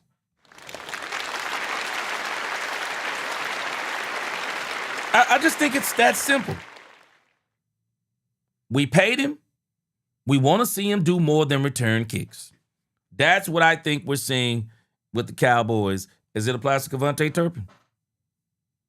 Jones right here on Sean and RJ every Tuesday, brought to you by your North Texas Ford dealers. Ford is the best in Texas. Jerry, I personally, I guess, underestimated the severity of Trayvon Diggs' knee when we expected to see him back last week. Was the knee just that bad in holding him back? And do you think he'll be good for the Vikings? Well, for the same reasons that last week, we had some expectations that probably leaned toward him playing last week, and it didn't happen. And that's the nature of injury. And in his particular case, that was right at a game time decision. And so we'll take a look and do the very same thing this week. And if he's ready to go and has the week of practice, that would and we've got a lot of eyes on him, boy. A lot of eyes out there at practice. And again, that's not negative. That's just we got a lot of eyes on him. And so if he likes what he sees, feels, we like what we see in terms of putting him out there, he'll be active. So as it pertains to Trayvon Diggs, it seems to me it's obvious that Trayvon Diggs is liking what he's seeing, but Cowboys must not like what they're seeing, unless I'm told something different. Because it sounded like they wanted him to play, but obviously, listening to Brian Schottenheimer, they didn't like what they saw. So we'll see what the deal is. We'll see what the deal is with Diggs. Man, there's a lot of people that are torn on this thing with Diggs. Just kind of looking at y'all talking about Diggs right now. Edward said, keep Diggs off the field. The code, if Diggs is playing off 10 to 12 yards, I don't want Diggs coming back. I agree with you there. That's a great point, the code. That's a great point. Because if Diggs can't play, if he can't play press coverage, let me tell you what that's telling us. I said this when Diggs was talking about coming back early. And you keep getting people and they keep making up excuses, talking about Diggs rehabbed great, and it's not the knee that he's rehabbed, it's the other knee. I guess they don't understand that's still the problem. That's still the problem. How do you rehab one knee, but the other knee obviously isn't right? That still means you were not ready. It don't matter which knee it was, because you've had both knees. You were not ready. And that's why I said Diggs should not have hit the field unless he was ready. And I do think the Cowboys made a mistake. The first time he came out, I think the Cowboys ran him 27 snaps, somewhere in there. Came back the next game, ramped him up above 50 snaps. Bad idea. I already know how I'm playing Diggs. I'm playing Diggs when I want to run man-to-man press coverage. If I'm not running man-to-man press coverage, I'm not having Diggs on the field. It's that simple for me. Diggs it's obvious. I don't think this is conjecture. It's obvious he can't play zone or he don't like to play zone. But either way, he ain't good in it. So don't let him run zone. Keep him to about 20 to 27 plays. Whenever you decide to run man-to-man press coverage, have him out there. I think this is a great point, the code, because, the G code. He says if Diggs is playing off 10 to 12 yards. Because the G code, if he's playing off 10 to 12 yards, that's telling me his knees still aren't right. That's telling me he still can't turn. He can't turn and run vertically. That's still telling me he's having some issues. But if he can play press, that's telling me he's ready to go. That's telling me he's ready to go. I agree with you. I think it's a very good point you made there. Henry Williams said, man, Gilly would have been great for these young DBs. Yeah, I wish they would have brought Gilly in. Pure Gaming. I think Jerry's already answered the question. Matt Eberflus is coming back next year. Ron said, I don't see how Diggs help us. He can't stay on the field. Yeah, another great point. Another great point, Ron Hanna. Another great point. Sweet Zeke, why are we not using Malik Davis more? Seriously, it's criminal. Brian Schottenheimer. And I mentioned this a few games ago, and somebody brought it up last night. But I said, am I crazy? But to me, Javonte Williams isn't running the same no more. I don't know if he's tired out. I don't know if it's because they got his number. I don't think he's been running the same. I think they need a little bit more Malik Davis. And I also think the Cowboys still need to try to utilize speed because they have a lack of speed on this team. And it is blatantly obvious. Jerry, I guess we kind of have a similar Diggs discussion as we do George and trying to figure them out, where it seems like it's a little bit more of a complex discussion. Is that fair to say? Is Trayvon Diggs more of a complex individual? And what are we not sometimes understanding and getting with figuring out Trayvon? Well, therein lies our discussion, fundamental, comparing separate human beings with each other and assuming that they have comparable problems. Both of them trying to play football for the Dallas Cowboys. And I'm not trying to be trite. Yep. But both of them are very skilled players, Pro Bowl type players, unique skilled players. Okay. Now then, it boils down to the luck of injury. I'd say that Pickens is much healthier than Trayvon. And I would say that both are competitors. And what happens, and this is, to me, this has to do with coaching. These guys do some natural things exceptional right at the top that they do naturally. You've got to meld that in with the team and meld that in with you've got 11 guys out there, and they've got to have some certain responsibilities before they can be sometimes the great player they are. We used to have that's given credit for saying that you earn the right to rush a passer by protecting your run lanes. You can't just be a pass rusher. Mm-hmm. And so that's an example of, and there's things like that in every position. So I'd say you cannot in any way, if you think you can compare people away from sport and away from, in this case, football, if you think that's a hard job, and it is, if you think about it, comparing me and anybody else or you and anybody else, then you put the criteria of competing and the criteria of this game, because this game you have to give it up. What? You got to play with pain. You have to. And then you have to play with adversity. In other words, you got to come back when you drop balls or when you fumble balls. All of those kinds of things make it really almost impossible to say, he's just like this guy or he's just like this guy. I always get in trouble when I'm trying to compare football players. Yep. Jerry, you sounded pretty optimistic on the injury front. How are things looking for CeeDee Lamb, Guyton, and Clowney? Well, I would say that those are three. You nailed them. And those are three that we're looking at. And I'm glad we've had this 10 in all three cases. The 10 days in between games really helped us there. And I'd say if we can get 2 out of 3, and I'm not going to name the one that has got the longest way to go because I don't know. But if we can get 2 out of 3 of those guys, that'd be a big gain for us. Now, Jerry, I don't like all this improved PR that you've been doing with injuries over the years. You used to just give us more of it, and now you're giving us the nice, safe answers where we can't get any dirt. What's up with that? Come on now. Go back to old Jerry on us. Well, if I really thought that those listening really think I know how he's going to be able to, how that injury is going to be at game time, then I'd work harder at this. but since we all know that the man upstairs is the one that's going to determine, these are limiting injuries. They can, in all three cases, the type of thing we're dealing with can have a 3-day window when they might not have been able to go, then you can go.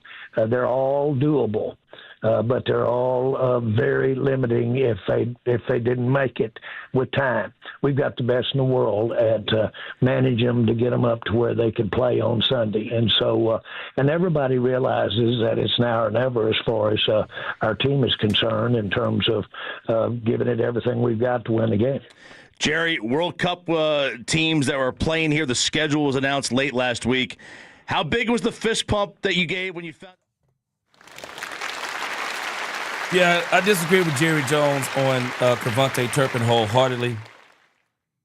Kevontae Turpin, I love Kevontae Turpin, but Turpin, he hasn't been the same since the Cowboys have been trying to have him full-time at the third wide receiver spot, which I don't think he earned. I don't think he competed for that job. I think he got paid for that job. I think him getting paid the contract he got paid was with an understanding that he was also going to play the third wide receiver spot.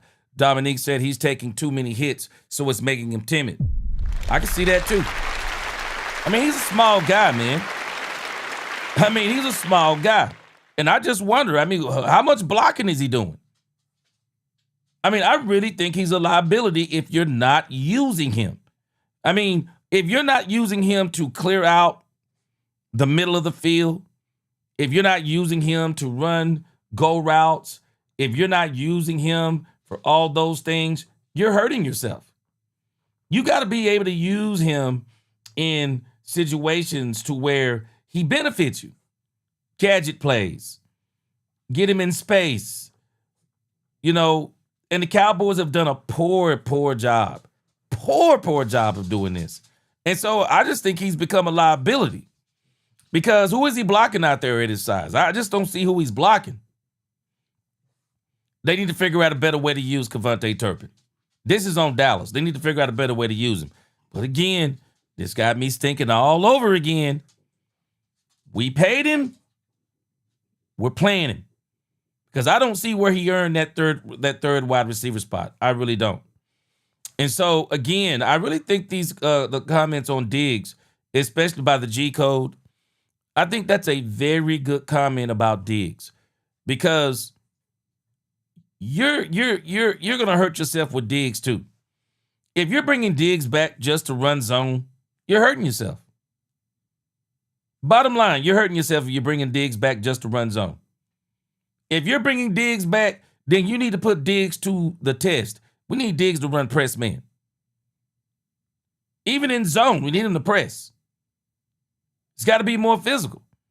Be that Diggs or try to get him back to some of that Diggs the way he used to be. But he doesn't like the system that Flus is running. It's obvious too. So why force him to run it? If you're not running situations where he's in man-to-man, don't even have him out there. Tatiana said, yeah, she talking about how he went in rehab somewhere else. Yeah, for sure. Jeremy Betts, he says, call Sluggo, slant and go. Yeah. Kevin said, Dallas Sports Turpin runs terrified. He got so scared he started running after signaling for a fair catch. Man, something is not right about Turpin right now. Something is not right about Turpin. And Lock and D said Turk was a speed guy, and we're not using him like that. It's crazy that we're not using him like that. Doesn't make sense to me. Bass, Jerry's picture's in the dictionary beside the word trike. Jerry's picture's in the dictionary. Nobody uses the word trike more than Jerry. Nobody uses trike more than Jerry. All right. And we'll talk about this more as we keep going. Brandy, what's going on? We're going to talk about this more as we keep going because there are other things the Cowboys have got to do also. So I want to turn our attention just for a moment. Yes! Here we go! Because my question becomes also that what will George Pickens look like when we see him again? What will George Pickens look like when we see him on the next go-round? Because I'm telling us, man, George Pickens has gotten some serious hate. And I just want to know, how is he going to respond?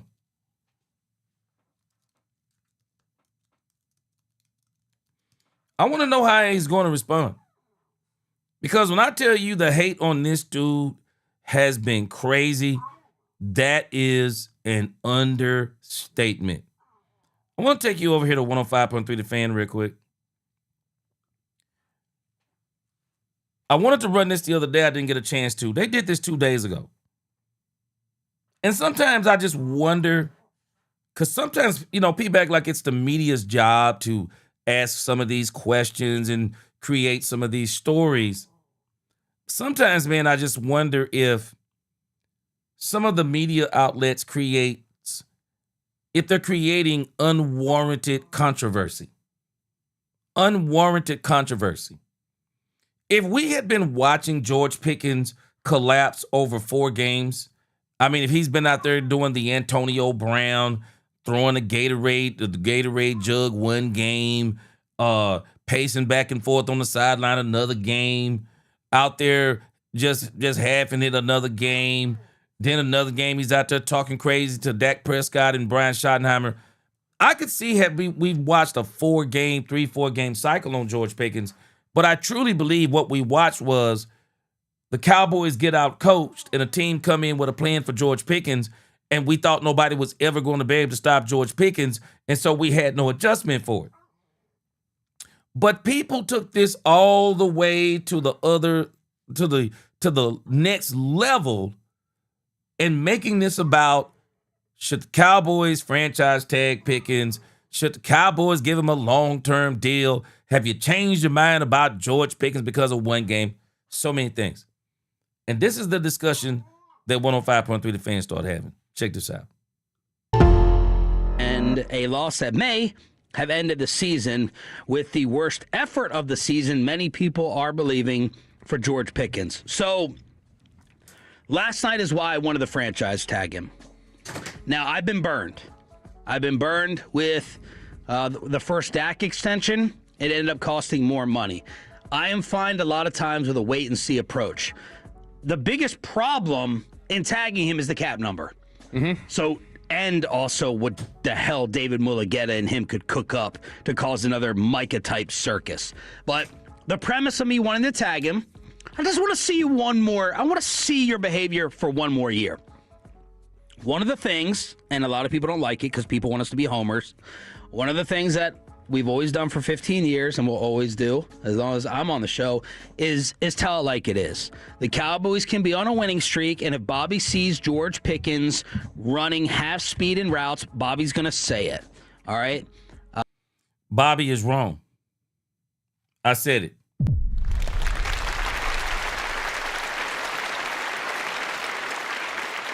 Bobby don't know what he's talking about. If Bobby is saying that George Pickens is half running routes, Bobby don't know what Bobby is talking about. Because if you look at George Pickens run routes, he always looks like he's half running on routes. Because that's the way he runs his routes. This guy's been running these routes the same way all season long. But because it got exposed this game, because the Lions had a plan for him, all of a sudden this is a bad game for Pickens. He was halving it out there. I'm not buying it. I don't care what Bobby Belt says. We want the Cowboys to win. We root for the Cowboys. It's good for the city. And then I laugh at this guy here. I don't even know these guys' name. But I laugh that he tries to, under the guise of keeping it real, under the guise of keeping it real and telling it like it is. The problem is, but you're not telling it like it is. Because if you were telling it like it is, you wouldn't even be having this conversation about George Pickens. The same way when people were having conversations about trade CeeDee Lamb. Are you crazy? Now we're having conversations about George Pickens. Yeah, we want to see one more season. I'm telling y'all now, this will not end well for the Cowboys if they try to go franchise tag on George Pickens. I hope Jerry and Steven don't listen to any of these pundits out here talking about, yeah, let's see one more year with George Pickens and let's put the franchise tag. I'm telling you, you don't want to see that mess. You don't want to see that mess. You're either committed to George Pickens or you're not. And if you're not committed to George Pickens, don't even franchise tag him, trade him, or do whatever the heck you're going to do. But I'm telling you, I do not believe for a second that David Mulugeta is going to put up with you franchising a top 5 wide receiver. He's not going to do it. Not going to do it. It's going to cause unwanted and unneeded controversy on this team, just like it did last year with Michael Parsons. We don't need that mess. It is literally, it is impossible. We know from our own experience, to get a wide receiver duo like CeeDee Lamb and George Pickens, and we're going to be talking about a trio next year. George Pickens, CeeDee Lamb, Ryan Flanoy. Do we not know how hard it is to get that? We only see it here in Super Bowl runs. Drew Pearson, Tony Hill, Super Bowl run. Michael Irvin, Alvin Harper, Super Bowl run. You want another Super Bowl run? George Pickens and CeeDee Lamb. I don't think you can get any better than that. I just don't think you can get any better than those two wide receivers at the same time. The Cowboys are crazy if they're even listening to people like this. And I'm laughing because I'm laughing at this guy, how he wants to preface his conversation with, we're going to tell it like it is. And if Bobby I'm just telling you, I don't care what Bobby is about to say. If he's going to tell me that this dude was half playing, he ain't been watching George Pickens. It's good for you. It's good for business. But we got to tell it like it is. And there's been a couple moments this year where we've had to give you the reality of what we're hearing behind the scenes and Bobby's seeing on tape. And we kept hearing, and I kept hearing, that he was chronically late. He's not on the field. He had the Vegas incident. He's not on the field for the first 2 plays before the Kansas City game really got going. And this all has to factor in, or maybe it doesn't for you at all. And that's why the text line is here at 877-881-1053 on whether you are going to give him $30 million plus. Because we have an example of Trayvon Diggs falling off after he got paid. No one knows what the hell is going on with. So let me show you where this guy, no disrespect, but this right here is a biased take. What have I told y'all about Trayvon Diggs? What did I tell y'all about Trayvon Diggs? Did Trayvon Diggs sign the contract and fall off a cliff? Or did Trayvon Diggs sign the contract, do well, got injured? I'm going to get me some Jeopardy music. Because anybody who's been watching the Cowboys, and I've even said this about Diggs, Diggs' issue has not been a performance issue as much as it has been an injury issue. And it is the injury that has stopped the availability and it has stopped the ability of Trayvon Diggs. Trayvon Diggs is a prime example of bad luck. I think it's bad luck. He signs the contract and immediately gets injured. It's bad luck. And for the for the Trayvon Diggs advocates, get mad, get glad with a heavyweight trash bag. His rehab from the first knee, the Cowboys have called into question. Even if the rehab for the second knee has been good, what's still haunting him then is the first knee. So it still means he's being haunted by injury. And it still means that maybe he shouldn't have came back so early because he wasn't ready to do more than 27 snaps. Because he said after the second game, he started experiencing swelling, the advocates say, on the other knee that he didn't rehab. But you can't say it wasn't on the other knee that he didn't rehab because he rehabbed the other knee too. He's rehabbed both of the knees.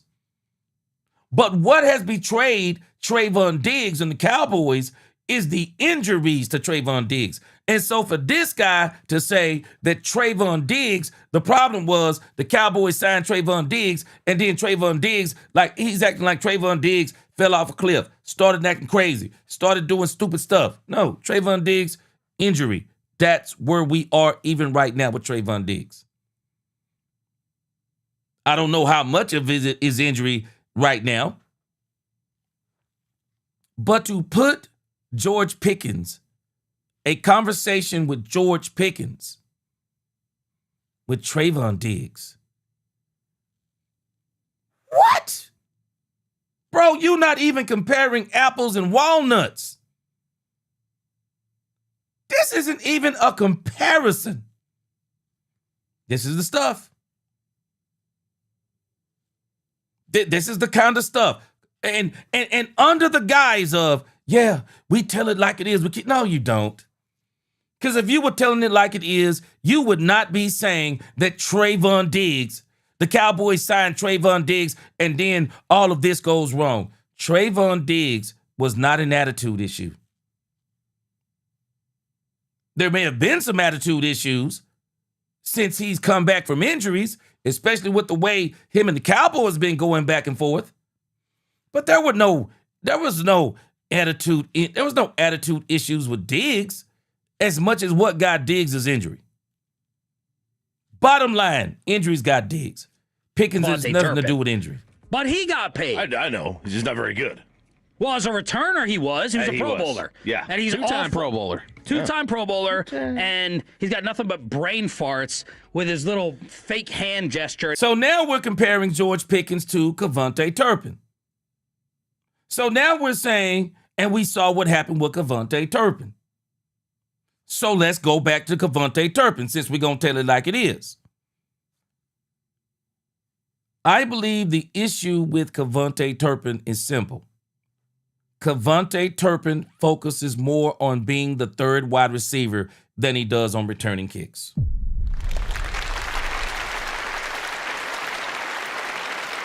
I said this 2 games ago.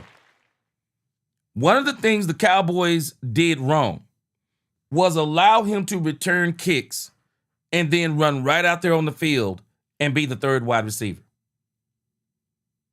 How about you let him return kicks and then you bring Ryan Flanoy out there on the field? And then you work Kevontae Turpin in at third wide receiver on intentional plays to where you're going to utilize his speed and his skill set. As much as we are going to blame Kevontae Turpin for some of his failures, I'm also going to blame the Dallas Cowboys for some of Kevontae Turpin's failures. Because we have not utilized this man in the way that even we should have been utilizing him. We have not been utilizing him in the right way. We should have never turned him into a conventional third wide receiver. And I think that is one thing that is hurting the game of Kevontae Turpin. No, Kevontae Turpin, we need you on special teams. We need you to be totally committed to that.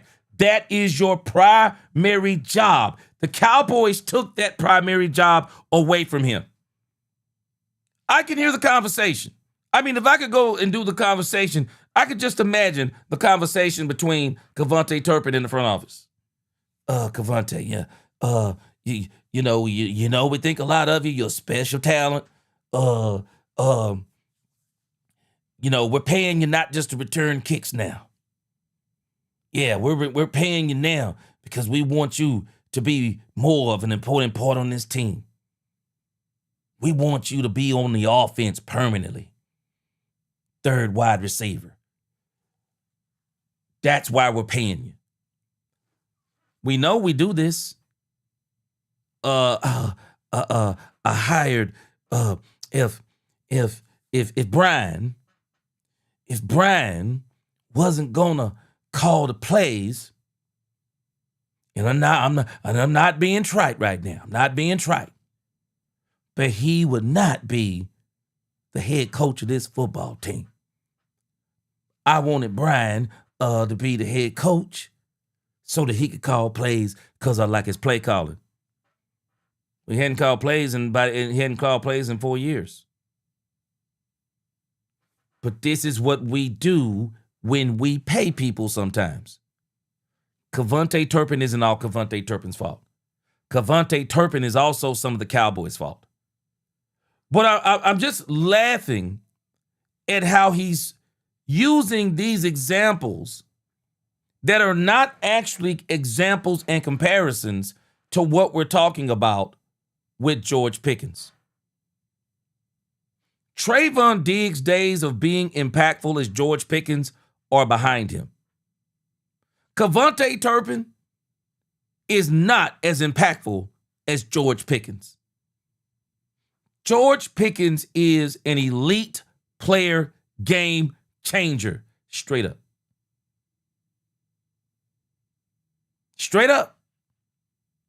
His fadeaway These jumpers comparisons he's shooting are crazy. on the sideline or in the middle of huddles. By the way, those are the only two fair catch penalties called in the NFL this year. Really? Mm-hmm. It's good. So It's good to be unique. Yeah. Richard Sherman last night went right at it, and many Cowboy fans agreed on Amazon. The big story here is George Pickens. George Pickens throughout the game, especially late in the game, just looked uninterested in playing football. You know, and that's what you can't have. If you're going to be a superstar, if you want to be the best receiver in the National Football League, you can never be disengaged. It doesn't matter if the game's going your way or not going your way. You can't just disappear in these games or else you're not going to have impact. And just right here, cruising routes. You're the guy. You're the guy. CeeDee Lamb is not in this game. He's out. And you get intercepted on your slant routes, and you can't be the guy and half-ass it. And I'm sorry, that's just, you can't, it's unacceptable. And if you're the Dallas Cowboys and you're looking at him and you're looking to pay him big-time receiver money, $40 million, you got to look at this tape and say, hey, is this a guy we can trust paying $40 million to show up regardless of circumstance? I don't know. Now, GP.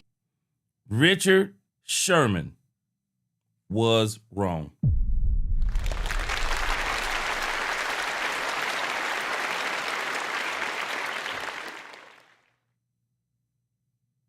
Richard Sherman was wrong. I said he was wrong. I put out a video. He was wrong. George Pickens was right. George Pickens wasn't disengaged. They had a plan for George Pickens. They covered him close, tight, underneath, and they cheated coverage over to his side. They took Pickens out of the game. And George Pickens was not half running his routes. He was running the routes the way he normally runs the routes. The issue is they were sticking to him like glue as he's running the routes the way he's usually running the routes. That's what happened to George Pickens.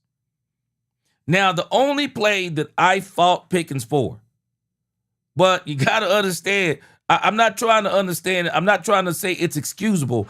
I'm just telling you where this dude was. The game is now 30-44. Less than 3 minutes to go in the game.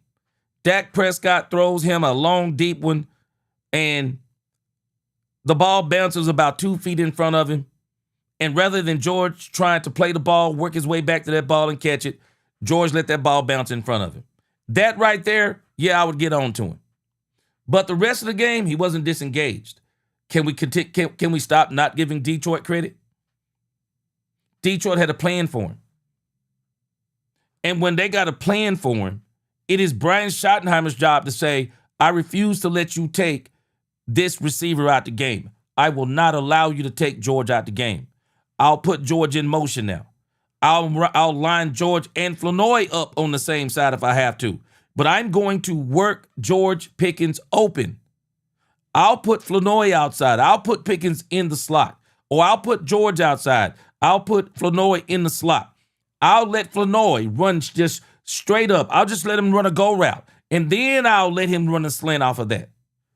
But I'm not just going to sit there and say, okay, we got this unstoppable play. It's the slant play. Detroit stops the slant play, and I say, wow, they stopped the slant play. Okay, well, we're still going to go to it. Hence, the tipped pass that the linebacker cheated over on George Pickens, picks it off and almost runs it to the crib. Pickens is noticing they got a plan for him. So it is Brian's job to say, they got a plan for you today, bro. So this is what we're going to do. Man, you got to have conversations with these types of players. You got to have conversations with him. You got to have conversations with CD. You have got to have conversations because these are wide receivers. They automatically have egos. Hey, this is what's going on today. They got a plan for you, CD. So we're going to move you around. We're going to try to get you open. But if they continue to follow you all over the field and try to double cover you, hey, Pickens, be ready. CD, we're going to come back to you. We're going to shake them off of you. We're going to hit George. We'll be back to you. Vice versa. George, they got a plan for you today. CD, you got to eat today. And CD did eat. CD had 125 on what, 5 or 6 receptions? Hey, CD, you're going to eat until we figure out a way to get George back into the game. George, we got you. They got a plan for you. They're taking away the slant. Let's run some sluggos. Let's do some different type of routes. But you got to be conversating. You got to be in communication. These are wide receivers. These guys are, man, these guys are built different. They're built different. Their mind works different. And we're you know, these guys are killing. And what's really bothering me is they listen to Sherm and go off of what Sherm is saying, not even paying attention to the game. I didn't believe Sherman when he first said it. I was like Pickens. I was surprised because I turned the game off as soon as it was over because me and my wife, we don't like listening to the commentators after the game. we don't even like listening to them. And I was surprised when I heard what Sherm said. I'm like, come on, Sherm. It's one thing to say the man had a bad game. We can debate that. But then you start talking about the man shouldn't get paid, calling into question this man's character. Come on, Sherm, stop it, bro. After Schottenheimer, Brad Sham, and the Post, we're all kind of writing this off to coverage. We got to look at how they were playing me. You know, 2 guys immediately over the top. That does not dismiss the effort that everybody, including Kirk Herbstreit, multiple times during the game, is calling him out for. And I started with the Ryan Flournoy clip because... And it's simple because these people have not been watching the way George Pickens has ran his routes all season long. He is not a burner route runner. That's not George Pickens. Show me the tape. Because you're not going to find the tape of Pickens being a burner route runner. That's not his style. He's more of a glider and a galloper. He glides, he gallops, he kind of sidesteps some of his routes. It's like he's kind of running side to side because, and you're thinking like, okay, he's not really running that fast. He's probably running that faster than you think. George has ran his routes like that his entire career. This isn't even just a Dallas thing. Pure bogusness right here. And if I can't tag him, because I don't want the $28 million cap number I can't manipulate, if I can't tag him, I had been for paying him. I said, you could offer me a first-round pick, and I'm not trading George Pickens, even though we have the Cincinnati Bengals model of paying that side of the ball too much, and you suck defensively, and you're not a real, true, balanced contender. Well, does Ryan Flournoy change your mind? Does Cedric Wilson change your mind? Does Dak Prescott elevating these guys' games change your mind? 9 for 115 for Flournoy. An amazing performance. That was a nasty. I know the defender. He does not get that performance without GP. Stop it. Flournoy doesn't get that performance without them focusing totally on George Pickens. This is why CD Lamb had 5 and 125. Let me tell you how much respect they're paying George Pickens if you're not paying attention. How insane in the membrane are you to say, as the Kansas City Chiefs, we would rather allow CD Lamb to be man to man than to allow George Pickens to get loose? What? What does that tell you about George Pickens? For Detroit to even say, we're willing to allow CD Lamb and Ryan Flournoy combined to catch for 200 and almost 50 yards, as long as we don't let George Pickens do it to us. We're willing to take CD Lamb. We're willing to take Ryan Flournoy doing it, as long as it's not George Pickens. Man, miss me. Miss me. These people don't know what they're seeing. What? This is one of the most insane conversations. It's more insane than saying, hey, man, CD Lamb had the drops. Go back and look at the tape. No, he had the drops against the Philadelphia Eagles. He's also been injured, coming off a high ankle sprain. Oh, we shouldn't have paid him. Oh, what are we talking about? Teams are telling you how afraid of George Pickens they really are. Detroit studied this man on tape. They realized he's a galloper. He's not a loafer. He's a galloper. He's a glider. The kind of the way he runs those routes. They finally said, hey, man, let's cheat somebody over. So if George makes a quick move and he beats that corner underneath, we're willing to risk that. We'll have somebody over the top. Man, this is simplicity. And they're giving this an unwarranted conversation about, are you still all in on Pickens extension? After one game, you're out? Shh, boy, please. Fell down. Well, Ryan Flournoy's double move was freaking nasty to put his ass on the ground. He played really tough all the way through to the end. He wasn't pulling up. It was his moment. Yeah. He was playing. Well, I mean, his moment was the Jets game. This is the second time we've seen him do it. Yeah, but still someone hungry to prove themselves. Yeah, 100%. And he's the guy that when we talked about this before, that was incredible. He got a ton of marks for when scouts came to his college to watch him practice his senior year. He had broken his hand the week before, and he's like, I'm not missing the one opportunity to be in front of these scouts. So he went through all the drills catching with one hand. He's like, no, I'm going to be seen by them. I'm not, and they love the competitiveness and the toughness, and he's shown that. And I mean, he was really, really. He's a. Let me tell you how crazy this is. I like Ryan Flournoy. I was on this train before anybody. Did a video last year when I started the channel talking about he got the Dez Bryant qualities. Ryan Flournoy is a beast. But George Pickens and CD Lamb are aliens. Ryan Flournoy is not on those guys' level. He's not on their level. George Pickens and CeeDee Lamb are aliens. And George Pickens, especially this year, he has been the best wide receiver in the game until the last game because the Detroit Lions came in with a plan. To understand what I'm telling you, let me show you how afraid of George Pickens the Detroit Lions actually were. This is how afraid they were.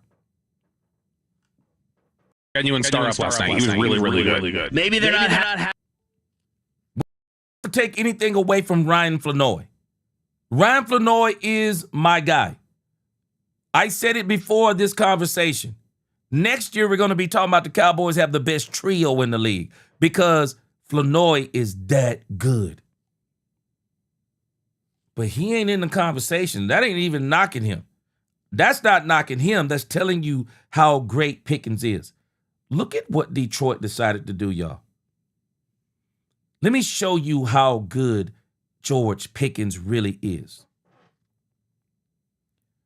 Does anybody not find it not coincidental that Ryan Flanoy, his numbers were similar to CeeDee Lamb's? You want to know why his numbers were similar to CeeDee Lamb? Because the Detroit Lions were saying, we would rather deal with CeeDee Lamb's yards after the catch. We would rather deal with giving up chunk plays to Ryan Flanoy rather than letting George Pickens end us with that slant play, making one move, taking it 50 yards, getting it near the end zone, then beating us in corner routes in the end zone, comeback routes in the end zone. He is almost unguardable. They said we would rather guard him with multiple players, and we'll give CeeDee Lamb one-on-one. We'll give Ryan Flanoy one-on-one. Guys don't even know what they're talking about. They don't have a clue of what they're talking about. Ryan Flanoy ain't eating like this without them rolling that coverage to George Pickens. He ain't double negative. He ain't eating like this. Ryan Flanoy is going to benefit from being the third wide receiver with CeeDee Lamb and George Pickens. He's going to benefit. And we had actually already seen this movie before. When CeeDee Lamb was out, I think it was against the Jets. That's what Bobby is talking about. We'd already saw this from Ryan Flanoy before. But again, he ain't eating without George Pickens out there. Not like this. He gonna still get some. He gonna get some because he's a great wide receiver. And he may turn into an alien over the next 2 seasons. But he ain't alien status. He ain't alien status. George Pickens is alien status. And the conversation that these guys are having, it is an unwarranted, hating conversation. They're trying to hedge their bets by saying, we're not hating, we're telling it like it is, when none of this is telling it like it is. It's telling it how you want it to be. It's you creating clicks and likes because this is good for the business. You want people to give an opinion on should the Cowboys go all in on George Pickens. Boy, I know Jerry ain't listening to this nonsense. I know Jerry ain't listening to this nonsense. Having this discussion in Frisco, I think you have to have it, and we're going to have it. Why do you have to have it? Now what are you thinking about doing with him? George gave a quote before the game in a sit-down. By the way, thank you, Amazon. Tim, just send Amazon to the other shows. No more Amazon Prime in here. Do you know how many times I got recognized for this? You were out that day. They came in here to film us. We record and give them content and commercial breaks. We try to change up the segment schedule a little bit. I heard Bobby's voice for 2 seconds. No visuals. No visuals. That's right. Like what? I'm blown. This is multiple times now. We don't get our TV shot. So I'm blown away by this. Like, just stay out of here. Go to KNC. Go to Fred and Blake. No, I need my shine. But They didn't put you on. The people know my voice. It's a very noticeable voice. No, it's wild that we were talking about this. The fact that they took 3 seconds of that, right? That producer is on salary, so they probably didn't need to contract him, but they paid for him to fly, I would imagine. Yeah. So let's say even on the cheap end, $300. I always do this. Okay. That day rate for the audio and the video person, which they didn't use video for, probably $1,000 each. Yeah. They spent $2,500 to get a 3-second clip that I could have just recorded into a microphone and sent them. It's amazing the amount of money that they burn it. They light it on fire. And the clip they played, it wasn't even a take. It was they beat the last two, or they beat the teams that were the Super Bowl last year, and then they just got to Bezos just lighting money on fire. Yeah, but I bet you, how much of that is they can't have you send it in because it's a union thing? They're not really thinking about it. God, your brain goes to the next levels that no one could predict. I know. George Pickens, in his prime pregame interview, it was a great quote. He said, "I feel like in Pittsburgh you could hear me. In Jerry World, you can see me. Well, we saw you loaf and give up last night after your boy was concussed and the Cowboys were in a must-win situation. So, Ralph James Pickens, the number one Pickens fan in the Metroplex. I'm expecting some sarcasm and some jokes and some comedy here, but eventually I want to hear your updated reality. Updated reality is I am not going to give him $30 million a year to play football. I'm going to give him 40 to play football here, okay? And I'm going to bring him here, and I'm going to keep him here because he's a diva, and I want a diva wide receiver. This is exactly what I'm looking for out of my wide receivers. I want them to be able to go, I am he, and I want them to be able to go, I am loafing the crap out of this game. Did we put Allen Iverson on a pedestal for admitting he doesn't practice? Oh my God! I don't think we put him on a pedestal. I think we put him on a pedestal. We put him on a pedestal. And he they never put him on a little overrated him for in the little 76ers Hall of Fame. People have overrated him for years. Allen never heard Iverson this wishes he is the. Allen Iverson wishes he could be as good as George Pickens is at football. No. We praised Randy Moss. We didn't praise Randy Moss, but Randy Moss did the same thing. He took off plays. He took off running plays. Moss is not a bad comparison. And look, you don't want that. You can't have that. You can't have it. But in all seriousness, be serious now. It's not changing your mind whatsoever about signing him up. Do y'all know that Randy Moss even criticized, of all the people to criticize George Pickens, Randy Moss criticized George Pickens, and Alex Smith ate him alive. Former quarterback of the Chiefs and the 49ers said, of all the people to be saying this, Randy, you don't have any room to talk. I 1,000% agree. It's changing my mind about... What about and I'm going to offer you, well...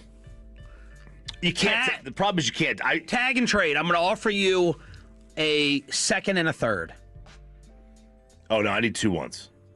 Come on. I need 2. Be reasonable. I was going to say, people thought they overpaid with a third a few months ago. We fleeced them. I am... A 1. I could be talked into that. Okay. You couldn't talk me into trading George Pickens. You couldn't talk me into it. Y'all tell me what y'all think. You couldn't talk me into trading George Pickens.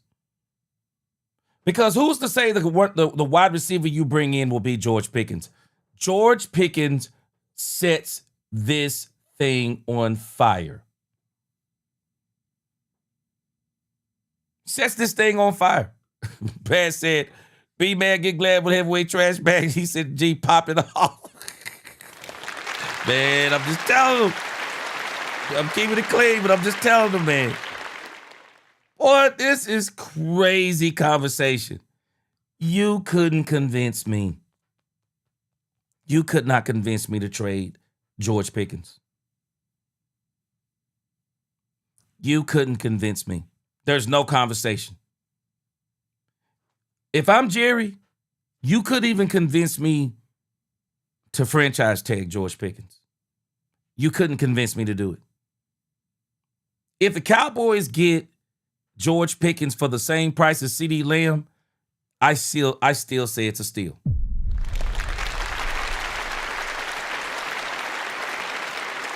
Yeah, Baz. I didn't listen to them for a long time when they did that thing to Dak, bro. For a long time.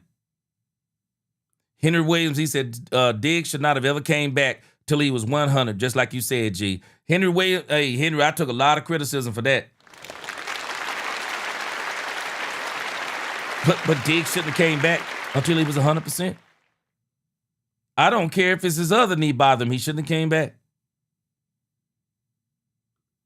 SHA, he said, or Shay, I'm sorry, Shay says, you keep making excuses for Diggs when he should have been out at the facility rehabbing. Then maybe they wouldn't have put him out there until he was ready. Hey, you preaching to the choir. You preaching to the choir on Diggs. But I am still saying, I'm sticking to what I'm saying about Diggs. As far as him falling off, they're not correct on that. Diggs fell off after the injury. That's when Diggs fell off the boat. And he ain't been back since. And again, I still say don't bring him back on the field unless he can play press coverage, unless he can do the things that you need him to do. Because him playing 10, 12 yards off ain't gonna help you. It's not gonna help you at all. And that is a straight fact. He's not gonna help you with that. He's not gonna help. He needs to be back to what he was. And if he's not back to what he was, man, Diggs, get healthy. There's life after Cowboys. What I'm off of is like, hey, let's just sign him and let's get our 2-1s for CD. I want them both here. I'm off that. Okay, George's. You can't have that game. Can't have that effort. Can't have that mentality. It can't be allowed, and it can't be allowed. The coach staff's got to get on him. Obviously, they sat him for a series. Yeah, that didn't work. I wonder if they're more out. And I heard he was late before the Kansas City game, and it was 2 plays. I wonder if the hammer cracks. Hey, William Harris, bro, you saying something? Bro, he just want the Cowboys not to be good. Hey, it's the only thing I can think of, man. That's the only thing I can think of. I'm with you, Ron Hand, on this too. If I'm coaching this team, Flanoy's wide receiver 3 and Turpin special teams, and Jaden Blue is my lightning to Javonte's thunder. Oh, we could have that, but Brian is very biased towards Jaden Blue, even though we got Javonte Turpin on this thing messing up left and right. We got Jake Ferguson on this thing messing up left and right. He said he said you can't put the ball on the ground and be on the field. Jake Ferguson still on the field. Javonte Turpin still on the field, but there's a difference. We paid those 2 players.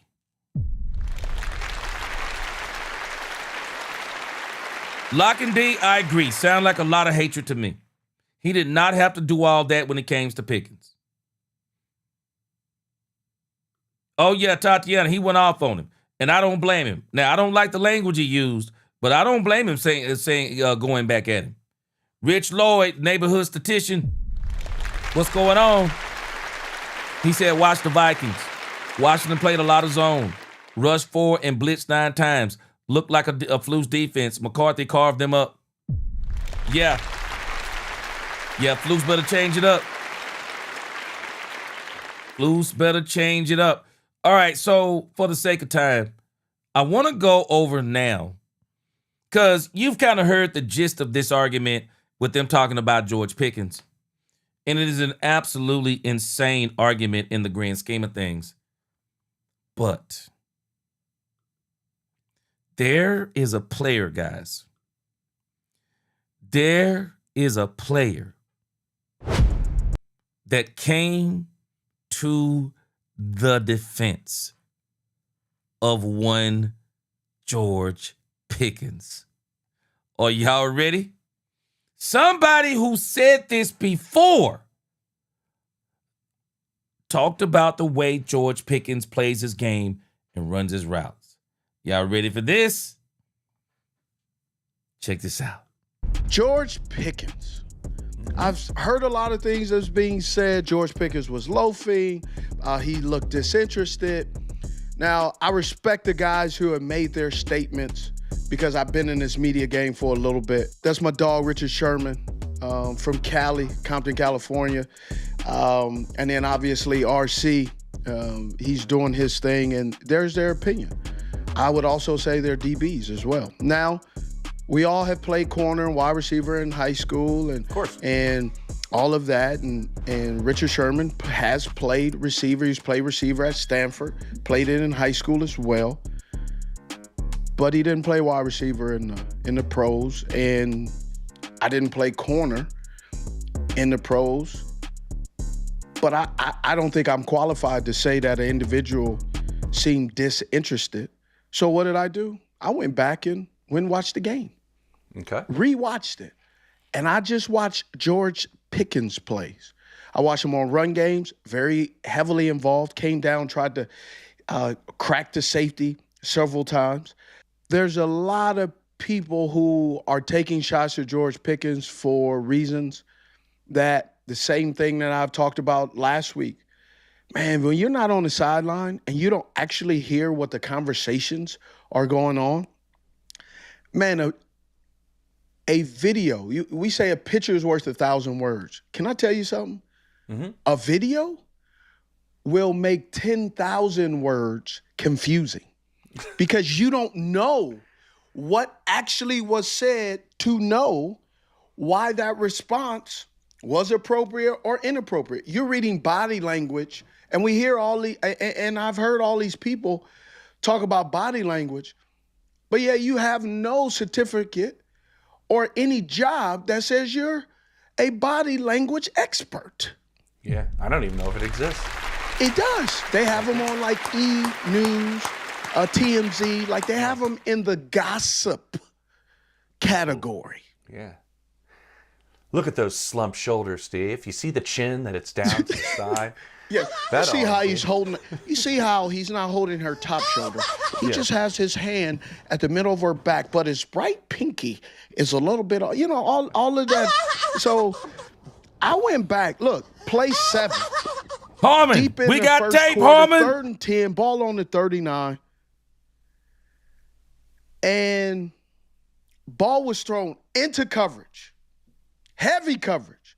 Mm-hmm. And George Pickett goes up for the ball in traffic. If a guy is disinterested, I'm telling Did I not say this on Thursday night? People were mad at George Pickens because Pickens read the play and refused to get mollywopped. Pickens in this play is really kind of playing cornerback because look where that ball is thrown.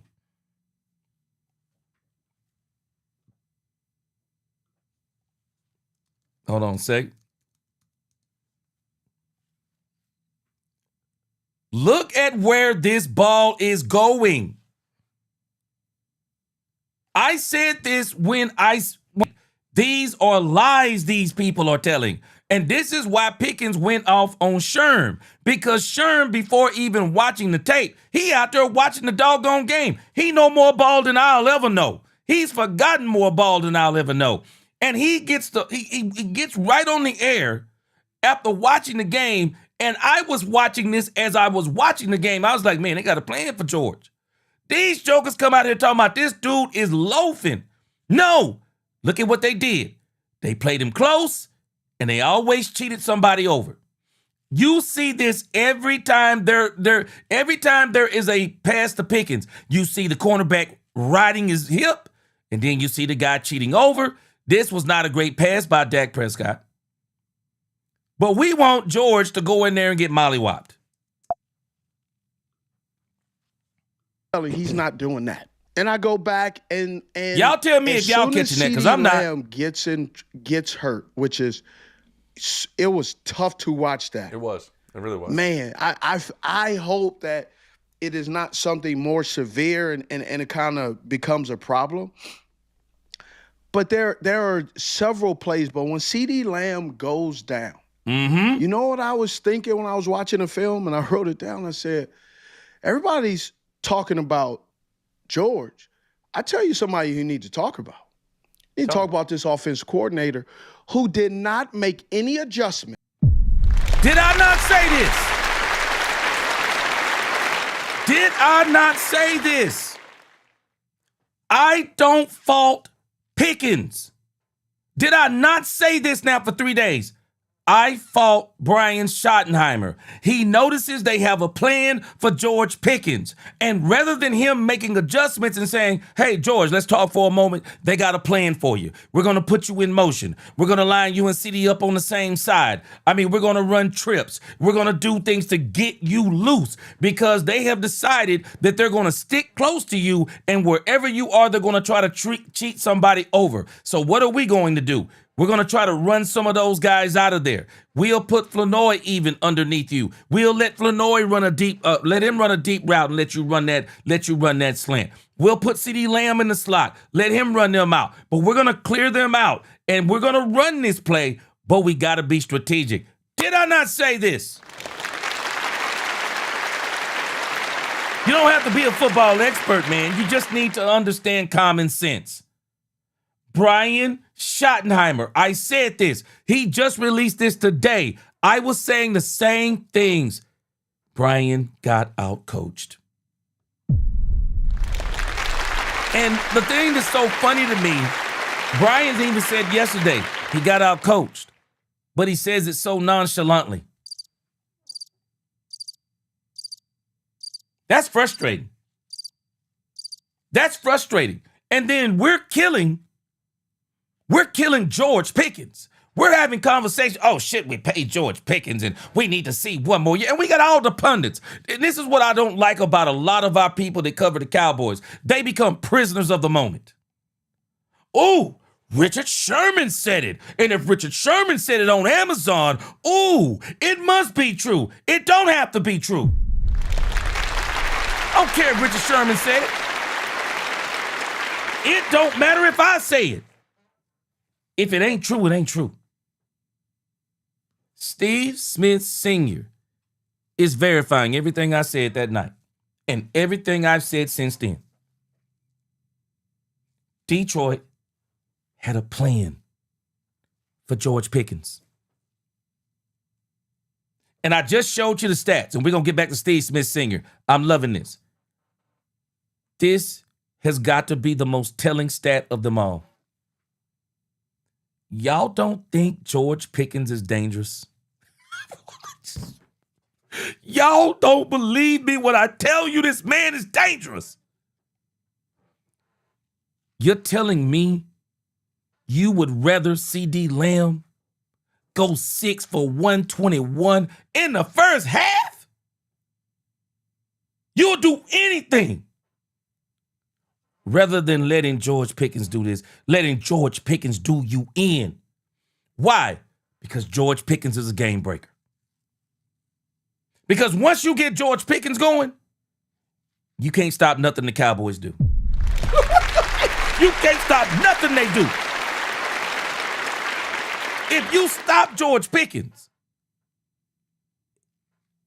you can at least get CeeDee Lamb. I mean, you can get CeeDee Lamb, but you won't have George. If you stop George Pickens, you can get Ryan Flanoy, and you won't have George. But if you let George Pickens loose, you can't stop Javonte Williams. You can't stop CeeDee Lamb. You can't stop Ryan Flanoy. You can't stop Jake Ferguson. Oh, and by the way, and to add insult to injury, and you got George Pickens running loose like a banshee.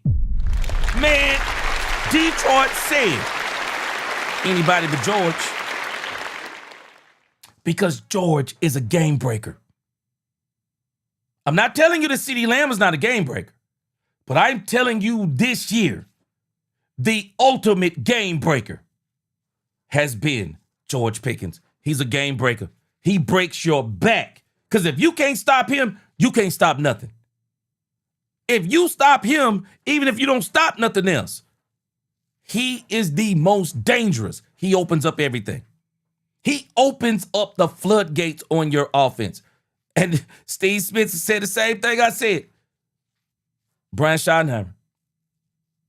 That's my problem. He made no adjustments when he saw they had a plan for George Pickens. For George Pickens to run different routes. He ran his typical go route, his deep end, his slant, and he was not able to get a different route tree when CeeDee Lamb goes down.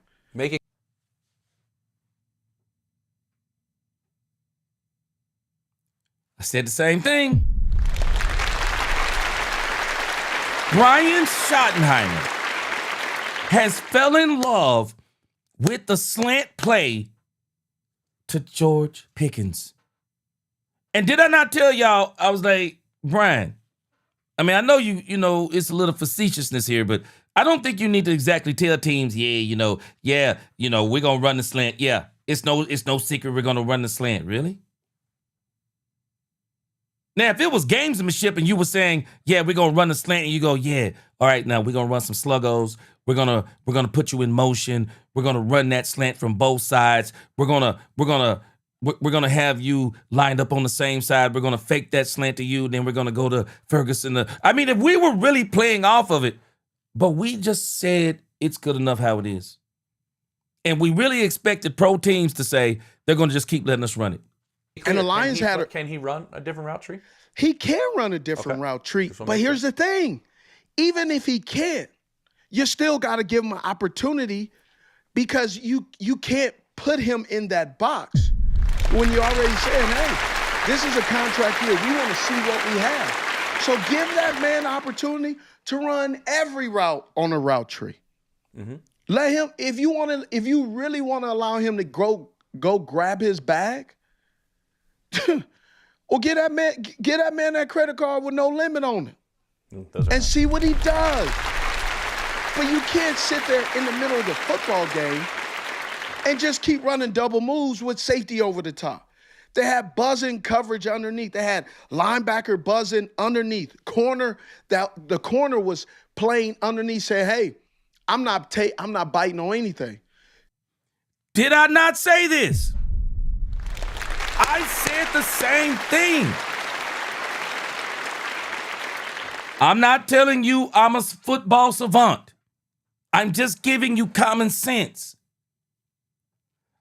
They decided their cornerback, on George Pickens in particular, was going to play him very tight coverage. Why? Don't worry. We're going to cheat people over to George Pickens' side the entire game, because they're basically saying this offense opens all the way up when they get George Pickens loose. We'll take some CeeDee Lamb. We'll take some Ryan Flanoy. But do you notice? They couldn't get Ryan Flanoy and CD both going at the same time. They couldn't get CeeDee Lamb and Jake Ferguson going at the same time. Why? Because George is the key. Because he's such a menace. He opens it all up.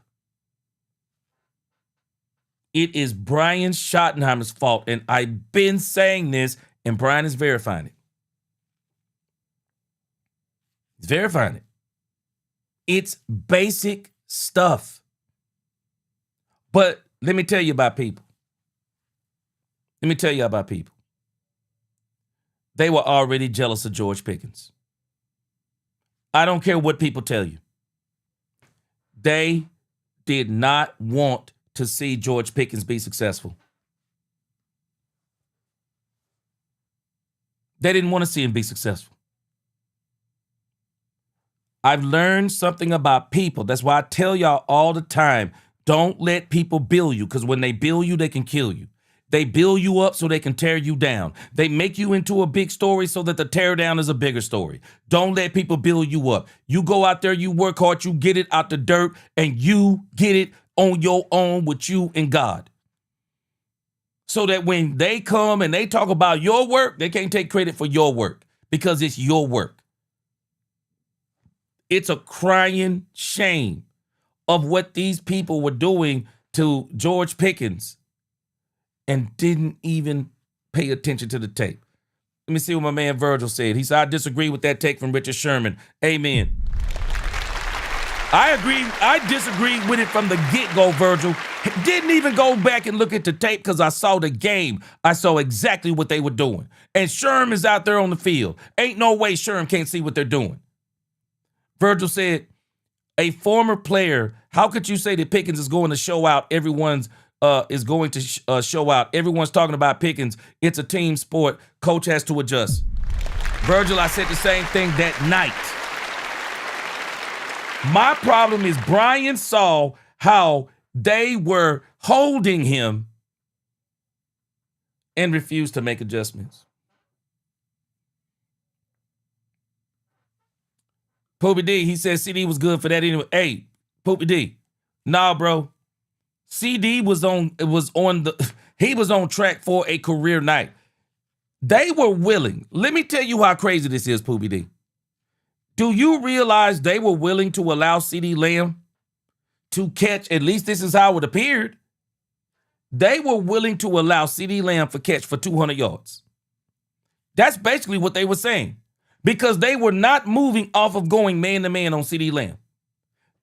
That's how dangerous this dude Pickens is. Pickens opens up the entire offense. Because if you can't stop Pickens, you ain't stopping nothing. And again, Poopy D, I'm not saying that Lamb ain't going to get his. But, bro, you 6 for 121 in the first half? What you think you're going to do in the second half? Detroit even showed the same thing, Poopy D. And the reason why I know what I'm talking about is because look at the numbers that Ryan Flanoy pulled off. Ryan Flanoy basically pulled that off in a half. Ryan Flanoy literally pulled this off in a half. CD goes down, Ryan Flanoy numbers goes out the roof. Why? Because they're still focused on George Pickens. They were not letting George Pickens get loose because they know he opens up the entire offense for the Cowboys. This is simple. I'm telling you, it's simple. This dude Pickens has been that dangerous. It's crazy when they're saying they are willing to allow. Look at this, Poopy D. Tell me this isn't crazy. The Detroit Lions said, we're willing to allow CeeDee Lamb and Ryan Flanoy combined to catch for 236 yards. 2 receivers. As long as we don't let George Pickens get off. Yeah, tell me what you want to. They know what this dude is. They know what this dude is. They watched tape on him and they said, this dude is dangerous. Because if you can't stop George, you can't stop nobody. How do you stop anybody else if you can't stop George Pickens? You can stop George Pickens and let everybody else go and still win a game. Still be in the game. You out the game once George Pickens get going. Anybody notice this is how it out? They don't throw George Pickens maybe one pass in the first half. Second half, they come out, whole game opens up the moment they start throwing to George Pickens. You can't stop nobody after that. I'm just telling y'all, man, this dude George Pickens is dangerous. And they know he is. But the crazy part is how people then come back and start trying to tear this dude down. It is insane to me. And this goes to show you about people. They don't want this dude to be successful. They want to hold this dude to being who he was in Pittsburgh. This dude has been the model citizen the entire season. We're not even watching George Pickens on the sideline act a fool. We're not seeing him talk crazy in the post game. He just basically and casually told us what happened in the game. But you know what the issue is? Nobody believed him. Nobody believed him. Didn't even watch the tape. Didn't even believe him. Didn't even believe him when he said the coverage. And he wished that Sherm would have watched the film before he came back and said anything. No, people immediately jumped to the headlines. Sickening. Is very sickening. And then the safety over the top. They were bracketing, buzzing to George Pickens once CeeDee Lamb went down. And when they had time to throw the football, they completed some passes to other guys because George was taking up 2 to 3 people every play. Okay, let me ask you this, Steve. Yes. When you say that. Because I went back and watched Sherm's response to what George Pickens sent in, made public on it's now deleted on his social media post. And Sherm said this, and I'm kind of curious what your thought is. I get the play calling part. That's great insight. Sherm said, but if you're bracketed and if you're getting this extra attention, you still can't take the play off. Like the best in the game still try to make plays. But see, I didn't see him take a play off. Okay. I did not see him go, I'm not doing that. Like you didn't see George run a route, see the extra attention, see the situation he was in terms of coverage rise and go, well, we're not going to make a play here. You didn't Bro, see if that. you don't throw him the ball and he's in double coverage and he's running a double go, how is that his fault? How is he disengaged? Here's disengaged. If a man doesn't move, if a guy does not run the route, then he's always been a galloper. So it looks like he's not running. That is his play style. You got to go watch film and know what I'm talking about. Okay. But to say that he was disinterested, I would say that he was possibly frustrated. I can say I know that for a fact. Did I not use that same language? I said he was frustrated. Why would he be frustrated? Common sense. They got a plan for me today. So basically, my OC is basically telling me that I'm going to have to go out here and bang my head against the wall and just run these generic routes and just, this is what it is. And then the other part of this is, but then Dak Prescott is still going to throw the ball to George Pickens in those contested situations because he really likes George like that, and he trusts George like that. This is where communication comes in. These guys should have been communicating and saying, and this is why Steve Smith is saying what he's saying too. There should be communication on the sideline. And I would love to know what the communication was on the sideline, because the moment Brian saw the coverage they had on George Pickens, he should have pulled those guys to the side and they should have started having conversations. Dak should have had a conversation with Brian. Dak should have had a conversation with the receivers. They all should be having a conversation of, okay, this is the coverage I'm seeing on George Pickens. This is what they're giving us. So what are we going to do? Are we going to continue to use him as a decoy, or are we going to try to move him around? Are we going to let him run some different routes? Are we going to let him run from the different side? Are we going to look and see where they're lining up and see if they're going to travel? If they're not going to travel, then we're going to put George in this situation. There are so many things you got to be discussing in this kind of atmosphere. But if you're not going to make those discussions, and you're just going to say, well, this is what we practiced this week, and I don't care if they take it away, we're still going to run it. And so what it is then. It is, you're going to get what you got. A combination of these things. But to say that this dude wasn't playing hard, because don't know what you're talking about. Every receiver, when you're getting double teamed and your offensive coordinator does nothing to help you get out of this double team and triple team, you get a little frustrated. Hence probably why the social media post was sent.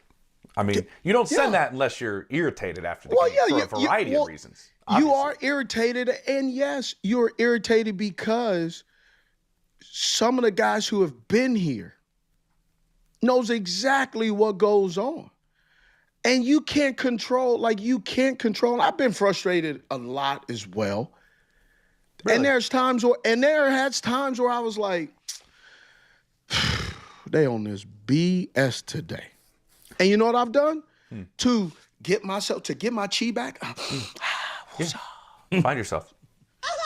I take myself out of the game, put a towel over my head, and go through my process to get back focused, because I'm no good to my team if I'm just pissed off and not focused and not dialed in.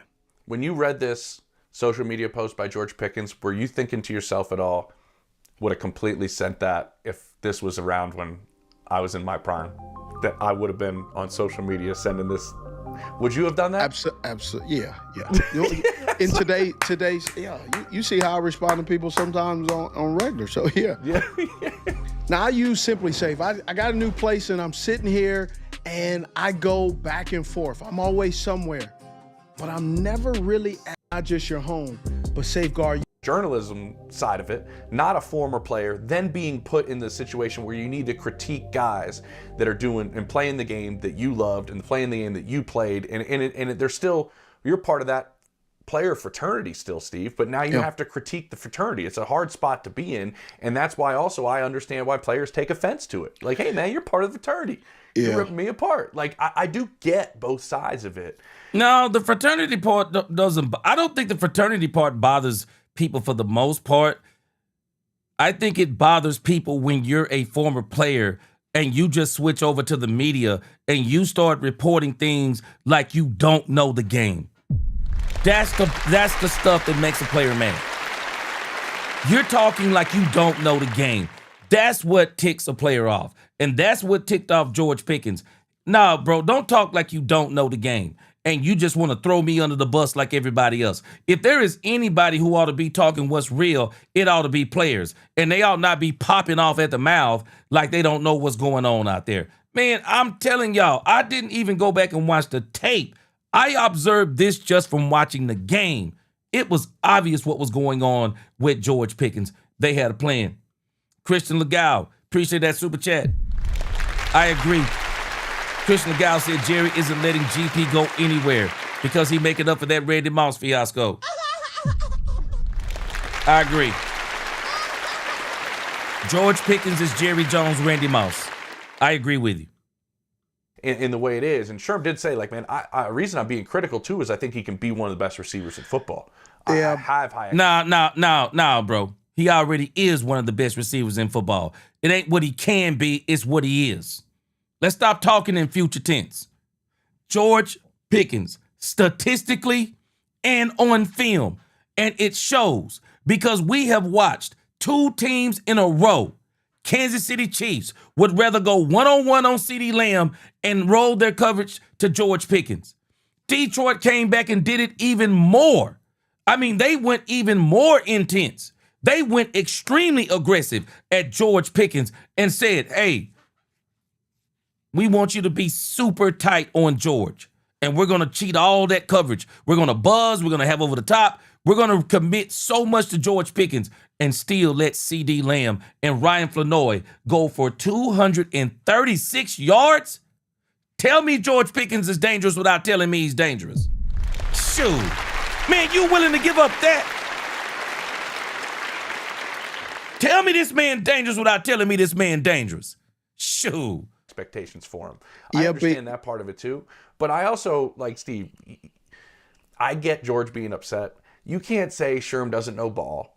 You can't say that the Legion of Boom made Sherm, like, he was an all-pro in San Francisco before he got there. Like, I mean, I understand being... Wait, hold on, James Palmer. Explain to me why he can't say it.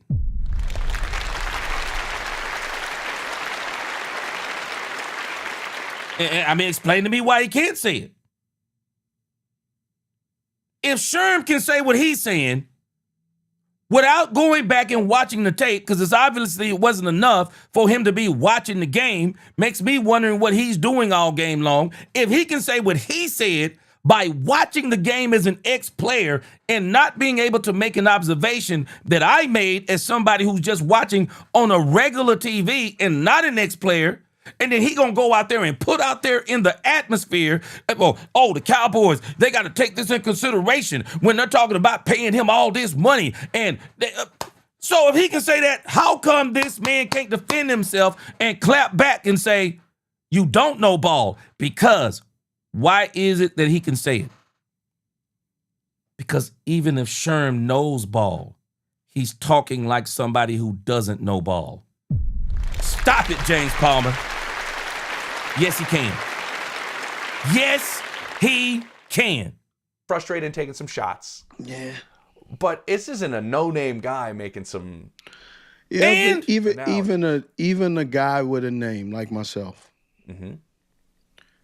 Man, there's film out there where you got beat. There's film out there where you dropped a pass. There's film out there where you have come up short. There is film to show that you weren't perfect as the way you're explaining it on whatever platform you're on. And I've fallen in that same category, right? When I was on the podcast with with Arnold and Surtain just last week on closed Sundays. And those young bucks schooling the old cat on, hey, AOG, when you say something like this, it hits differently. Yep. It stings. And I was like, okay, because I was also raised where you heard what you did wrong than you did right. Yeah. I'm not saying that's the right way.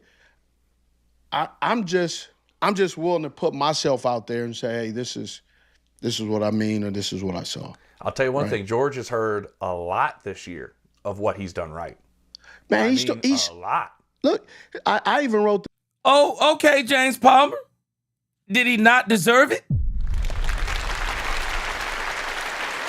Did he not deserve all the praise he's gotten the whole season? Yes, and he doesn't deserve the criticism that he's getting because it's one doggone game. And it wasn't the fact that he was doing what y'all were talking about. You don't even have to watch the tape if you watch the game. I didn't have to go back and watch the George Pickens plays. I saw them on TV. I saw what they were doing to George Pickens. I saw some of the plays they even said. The only play I could even call into question was when it was 44-30 and he didn't go down and he didn't go and try to make a play on that ball that was about 2 feet in front of him or 2 feet behind him or whatever the case may be. But I'm like Steve, that still don't mean that he's out there disengaged and uninterested in playing. This. I said I saw George run his normal straight line routes. There you go. That's not his fault. He doesn't get to pick the plays. And if you're going to say, well, yes, he does, then why are y'all bitching and complaining about the last play with Kevin Stefanski and the Cleveland Browns? Oh. No? So you got to hold coaches accountable the same way you're going to try to hold these players. Mm-hmm. And there is some of that in what George wrote. Like, this is a team game. Yeah, it is. And we haven't heard. I don't care who helped write it. I don't care who has helped him write it, or if he did, or if he wrote help, or he didn't. Here's what I like. I like a young man saying, "Hey, the perception of me is this. I want to continue to be my authentic self, but I also want to show people that I have matured." He's not going to be all of a sudden immature and a grown man the next day, right? Yeah. But he's balancing trying to be a professional, but also, being a young man and say, hey, man, get off my case and don't misrepresent me, because when media are saying that a person is disinterested, a person gave up on the team, that's a negative. Yeah. That stays with you throughout your career. Good point. And I feel. What'd you say? What did I just say? Sherm shouldn't be putting that nonsense out there. If you want to say he had a bad game, we can have that conversation. But then for you to try to bring his entire career, his contract, everything, and tear down everything he's done since he's been in Dallas, where he's been the model citizen, model teammate, model team leader. He's been all of these things and more. I said it before and I'm going to say it again. George Pickens exceeded my expectations. Exceeded them. In the locker room, on the sideline, and especially on the field, exceeded my expectations. And his response to Sherm, I'm not disappointed. Defend yourself, bro. But just do it a little bit more professional. Leave out all the name calling. But I can't tell him what to do. But if I could give him advice, leave out all the profanity and keep it strictly on point, because he was on point. Bro, look at the film. Look at the film before you start running your mouth. Man, you caught in the moment, bro. And then we know Ryan Clark. How many things has Ryan Clark and don't get me wrong, Ryan Clark is good when he's good. But when Ryan Clark is bad, he's terrible. How many things has Ryan Clark had to come back and apologize for? Ryan Clark so overreacts to things so many times. Bro, these are football players. But they get in that media and they get in that same mode of they want to say something so sensational that it gets everybody going and everybody buzzing. And George Pickens was an easy target because he's been so great, but it's a contract year. How you going to put this out there about that man talking about, this has to be talked about with his contract coming up? What? Bro. That's some serious stuff right there, man. That's some serious stuff right there. You're basically trying to sabotage a man's career? Come on, man. Come on, bro. That is sabotage. Because, as Steve Smith is saying, man, that stuff follows you your whole career. It took Randy Moss to go to the New England Patriots to get the stigma off of him, which Randy admitted he quit on plays. Randy admitted it. But a lot of people, man, they didn't want to fool with Randy. They didn't want to fool with Randy like that. Man, I said this before. Quentin says when GP gets going, it looks good on Shotty. Quentin, I said this, and I've said it again. Brian Schottenheimer, the players are making him look good.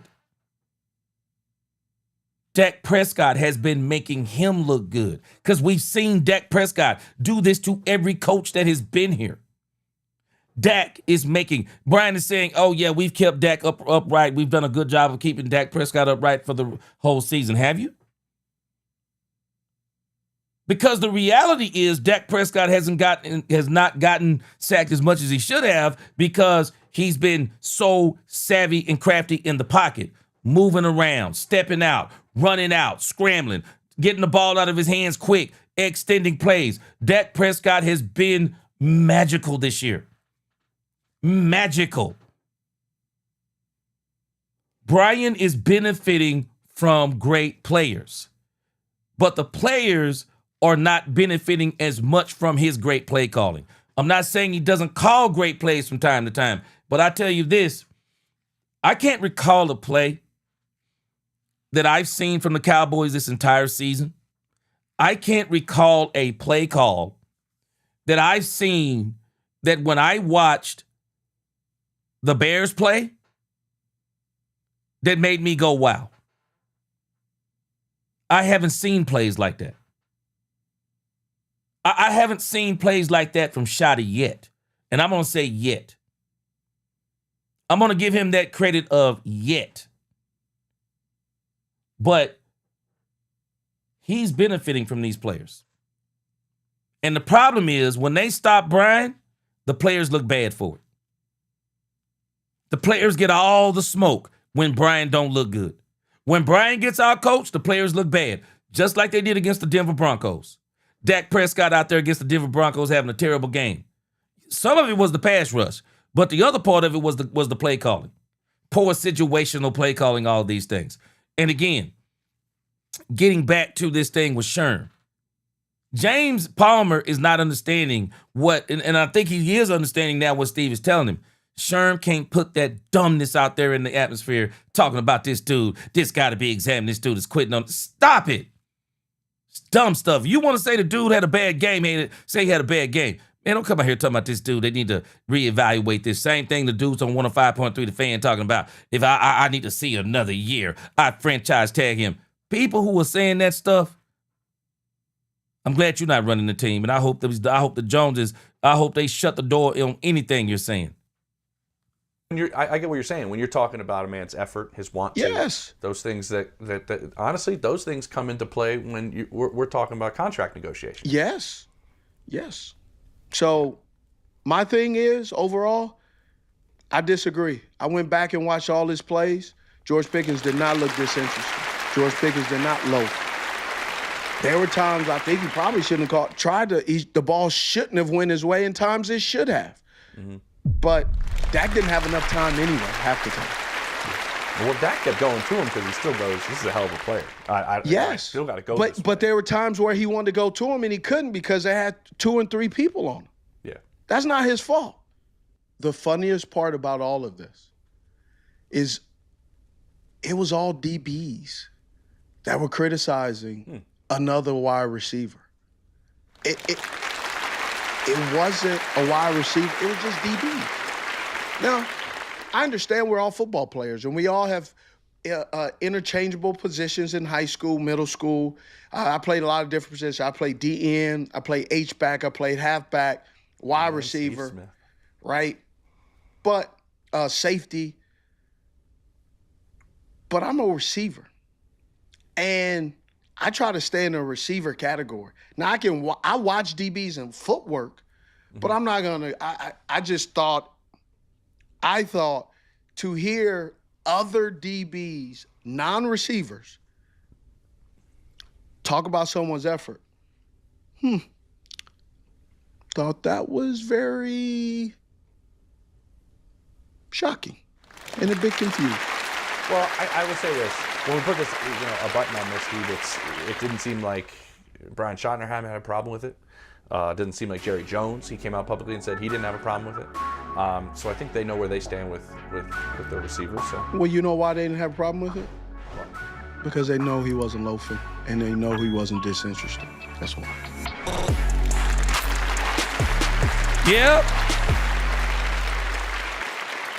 Yep. I'm telling y'all, man. Fire segment by Steve Smith Sr. Fire segment, man, because I'm telling you, Sherm ought to be ashamed of himself. Sherm ought to be ashamed of himself. Bernard Field says Shotty been working for the other side, G. Man, shoot. Man, let me tell you something. Shotty hasn't called plays for 5 years, bro. We're going to have to give him a whole year and let this man go back, see what he messed up on, and then come back next year. I'm expecting better things. But I'm actually expecting better things for him this year because let's get into this Cowboys playoff run before we get out of here. Because, man, there are some things the Cowboys are going to have to improve if they're going to make this playoff run. Henry Williams, just like playing chess, G, yeah. Jeremy Betts said, me too, bro, because we finna go for 250 yards by himself. Yeah, I'm telling you, man. This is how great this dude, George Pickens, is. You're telling me you're willing to let CeeDee Lamb and Ryan Flournoy go for 236 as long as you can stop George Pickens. That tells me everything I need to know about George Pickens. George Pickens is a game breaker. Because if you can't stop George Pickens, you can't stop anything. It's a wrap. It's a wrap. You can't stop anything. Rich Lloyd said, Cowboys have not had a good situation OC since Scott Linehan, and he was just okay. Yeah, I agree with you on that. Linehan was just okay. All right. Yes, sir, Kevin Edwards, don't let people build you up. I don't let people build me up, man, because they're going to tear you down. That's all they're going to do is tear you down. The same people who were building you up, they'll be the first people tearing you down. Yeah, Chris DeVos, I can tell you right now, JJ and Stephen Jones ain't letting or not going to franchise tag GP. I don't think so either. It would be dumb to franchise tag GP3. Sign GP3. Oh, yeah, I agree with Poobie D. But let me give you the anomaly. Yeah, Lamb killed the Lions before, but Flournoy stepped right in and started doing some of the same stuff CeeDee Lamb was doing. That ain't taking nothing away from Flournoy. I'm just still telling us two things can be true. Teams understand something. If you don't stop George Pickens, you can't stop nothing. At least if you're stopping George Pickens, you might be able to stop the run game and George Pickens. But you ain't stopping George Pickens. You ain't stopping nothing on this offense. And if George is involved, he going to make big play after big play after big play after big play. I'm telling you, man, they know what it is with George Pickens. This dude is absolutely dangerous. I wrote down a few notes for the Cowboys. I want to kind of look back at what we were talking about. We're going to be looking at this for the next few weeks. We're going to be very familiar with this. I made some corrections on it last night.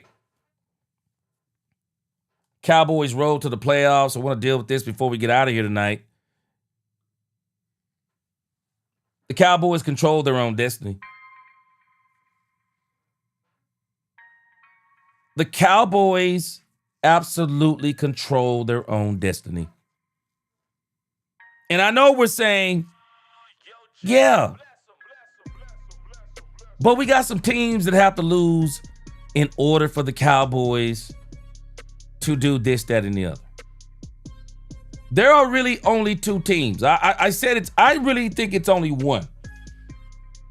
But just for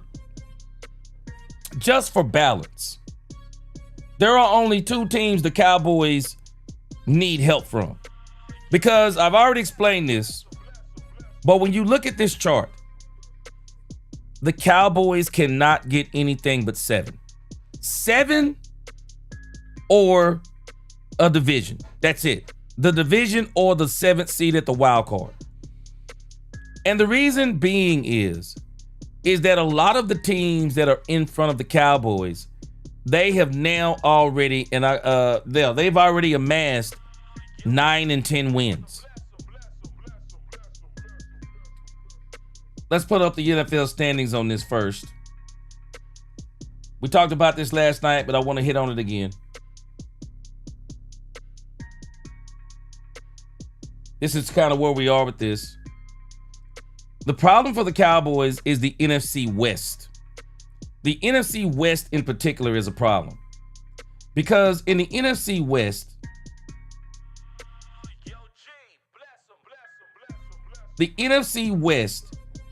they have 3 teams.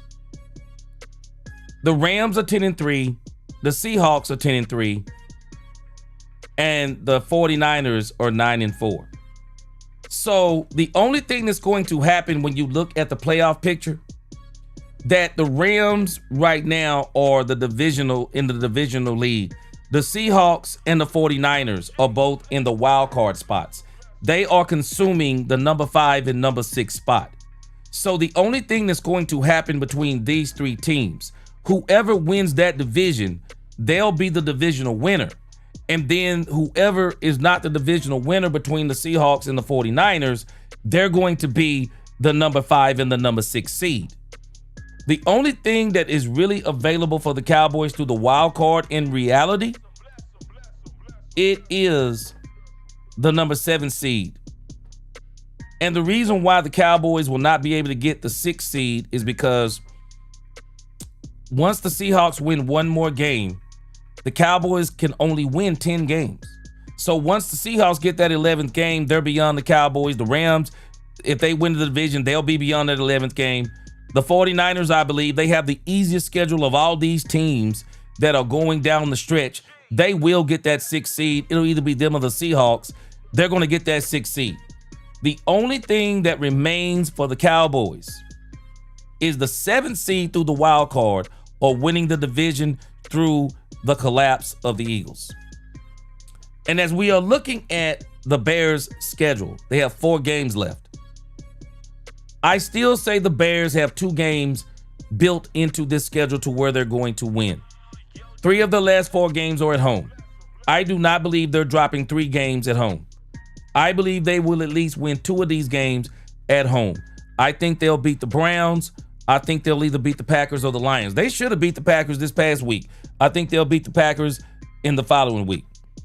They'll lose to the 49ers, I believe, and depending upon what's going on with the Lions, but Dan's probably going to fight hard whether he's in or out, and so we'll see what happens.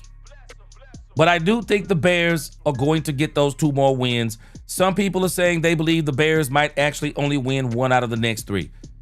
I'm not saying it's not possible, but the way Ben Johnson has got these guys playing, they're going to be playing in the cold. They're going to be able to beat some of these teams, even though the Browns are used to playing in the cold. And so, but the Lions are not used to playing in the cold. They live in a cold city, but they're not used to playing in the cold. So I still say the Bears get 2 wins.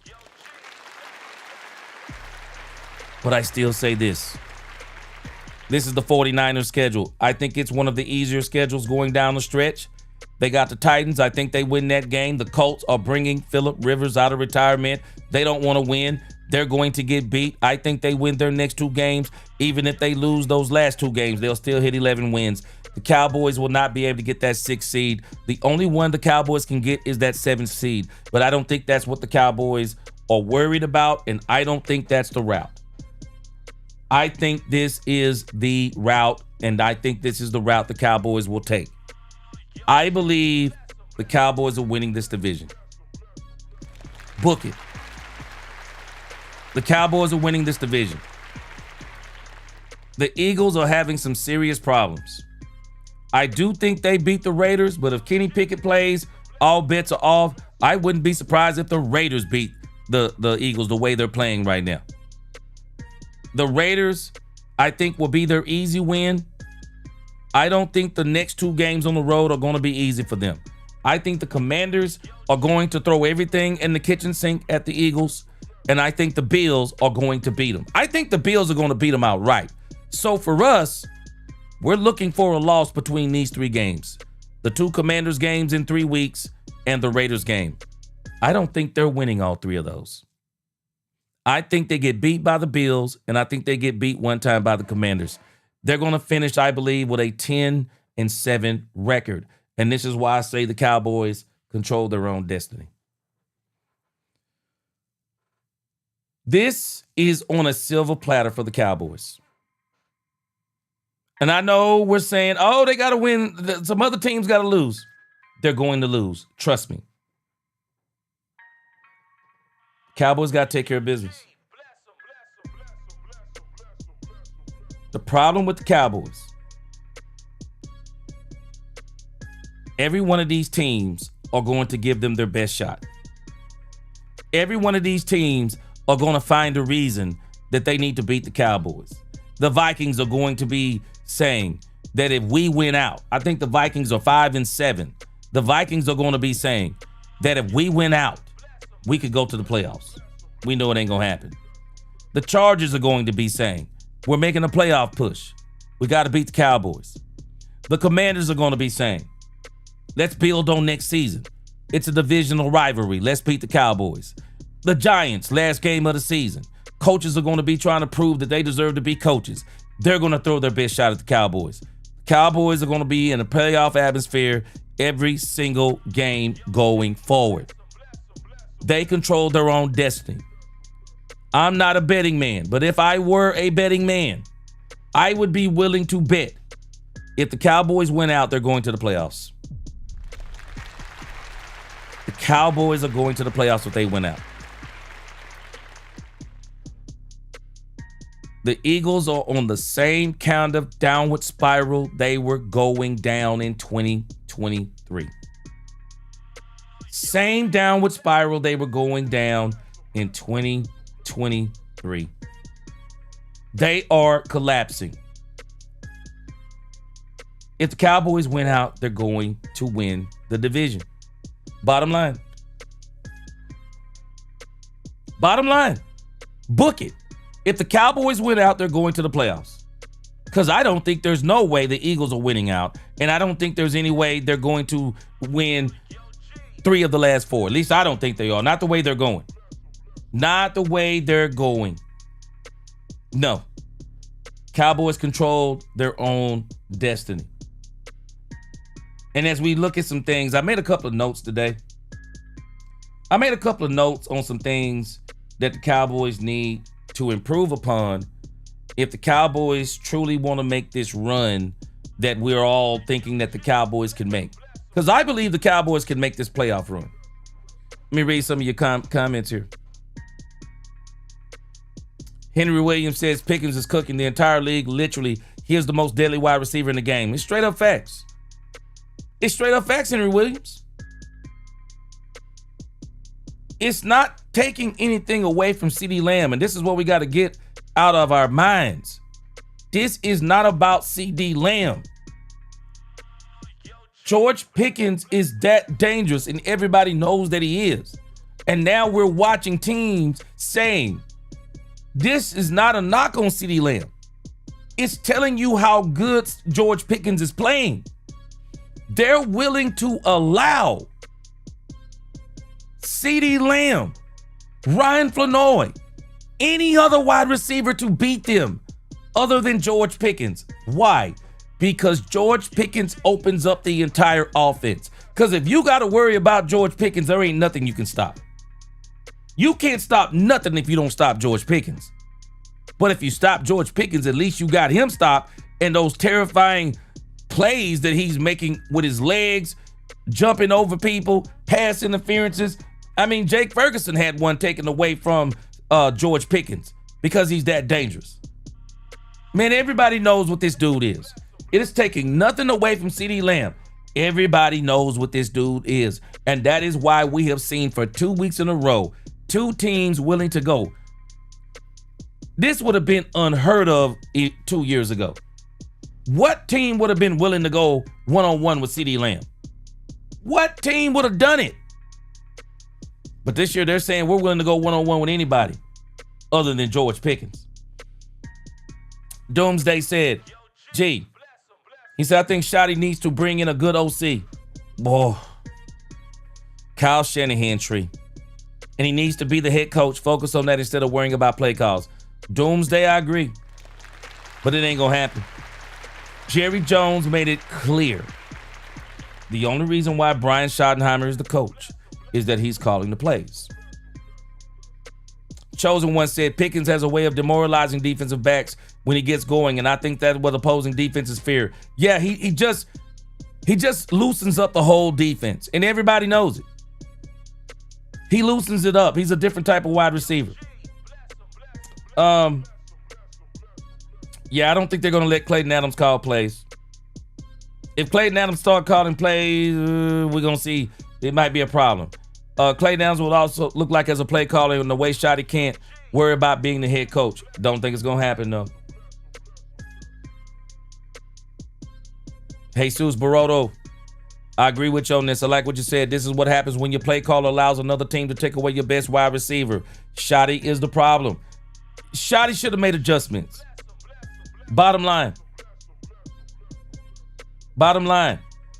A. Harmon, he said, thank you for a fire session, G. Thank you for bringing it real. Yes, sir. 70s Fan Show said, I'm not blaming the defense too much with the starting field position. I said the same thing.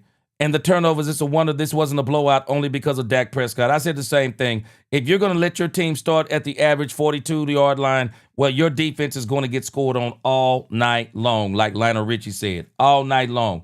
You are in for a bloodbath. So, let me give you some things that I think the Cowboys need to improve upon if they want to win 4 games in a row. The Cowboys have got to start faster on offense. This is actually a problem for the Cowboys. They're playing from behind too much. Shotty says the game isn't won in the first 3 quarters, it's won in the fourth quarter. The game is won in the first 3 quarters if you're so far ahead of a team that they can't come back. They couldn't come back this time on the Detroit Lions. And you can't live like that, especially when you got teams. Detroit is a shadow of what you're going to face in the playoffs because it's one and done. Dan Campbell played that game against the Cowboys like it was one and done.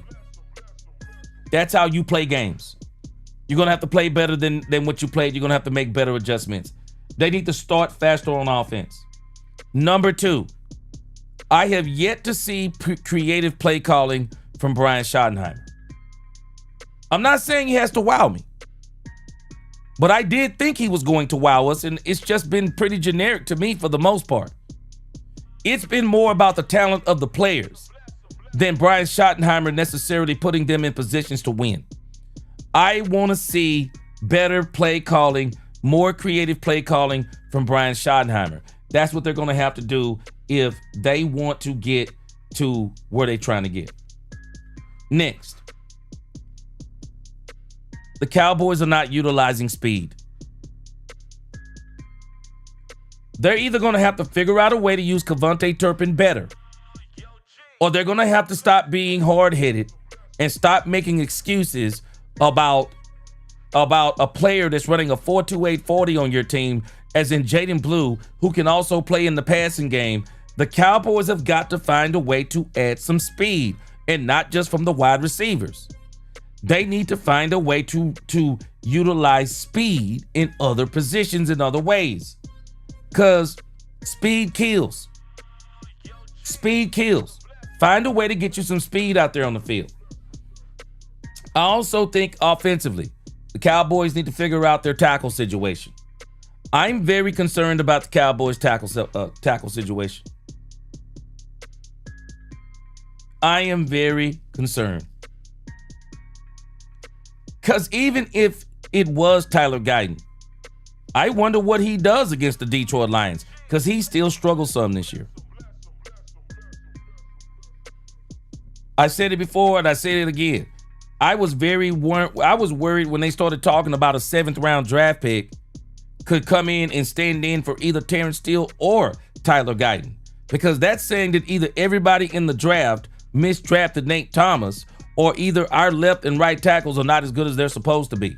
Nate Thomas is not supposed to come in and be as good as those two tackles. So we got a problem at the tackle position. Cowboys got to figure that out.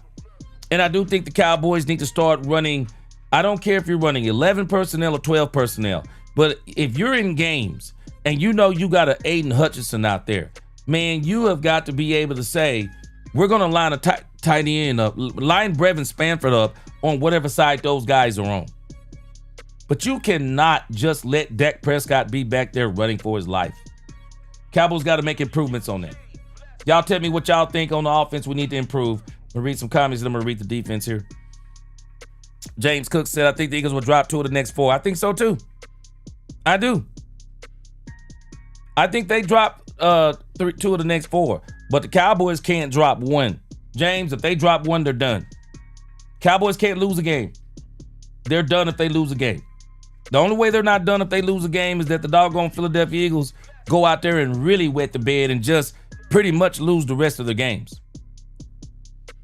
Jesus said George and CD are dangerous, but weak coaches and Ferguson is garbage. You can't fix garbage Shoddy. I think Shoddy can be a good play caller, because he was a part of the reason why the Cowboys started calling some of the plays they called in 2023. But it just seems that now that he's calling the plays, he can't see the forest for the trees.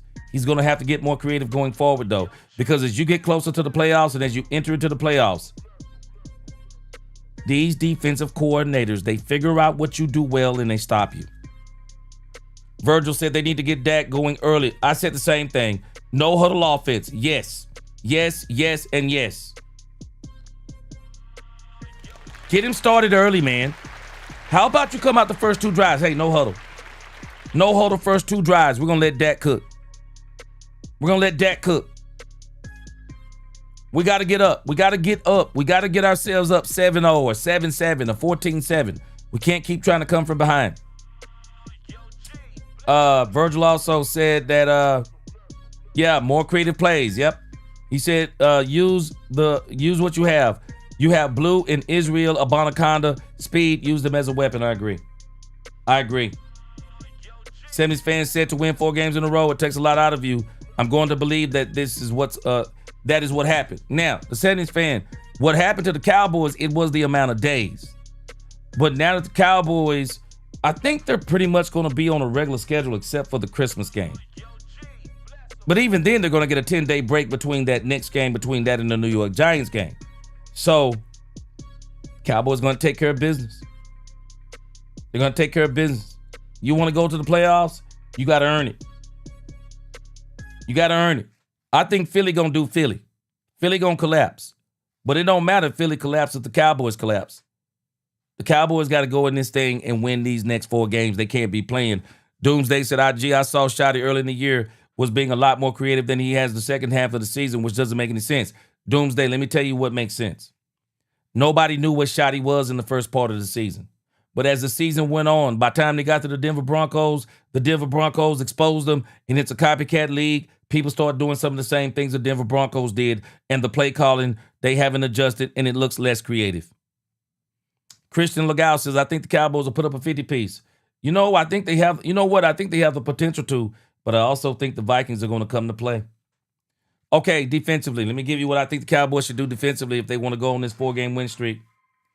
Defensively, I think the Cowboys are going to have to blitz more. They're going to have to blitz more.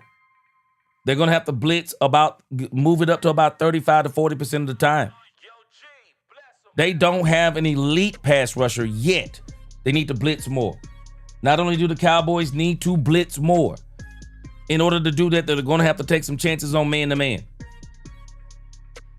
You're just going to have to just say sometimes, you're either going to, if you're going to beat us, we're going to go down swinging defensively. You got to take some chances. The Cowboys have got to move back to some of that 5-man front stuff. Even if teams are going to come out with the 3 wide receiver sets, you're still going to have to be able to match that energy. Match that energy out there. They need to get more defensive stops.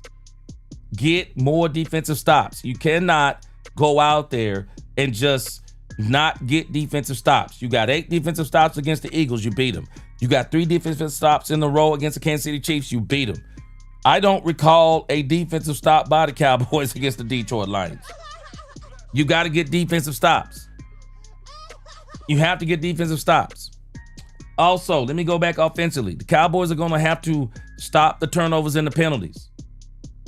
You're not going to win 4 games in a row if you're not going to minimize the penalties. I think we're the 3rd most penalized team in the league. Minimize penalties, you're going to have to stop the turnovers.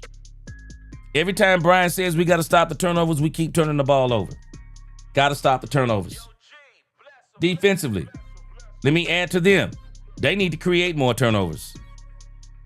They are not creating enough turnovers. They are not creating enough turnovers. They're not.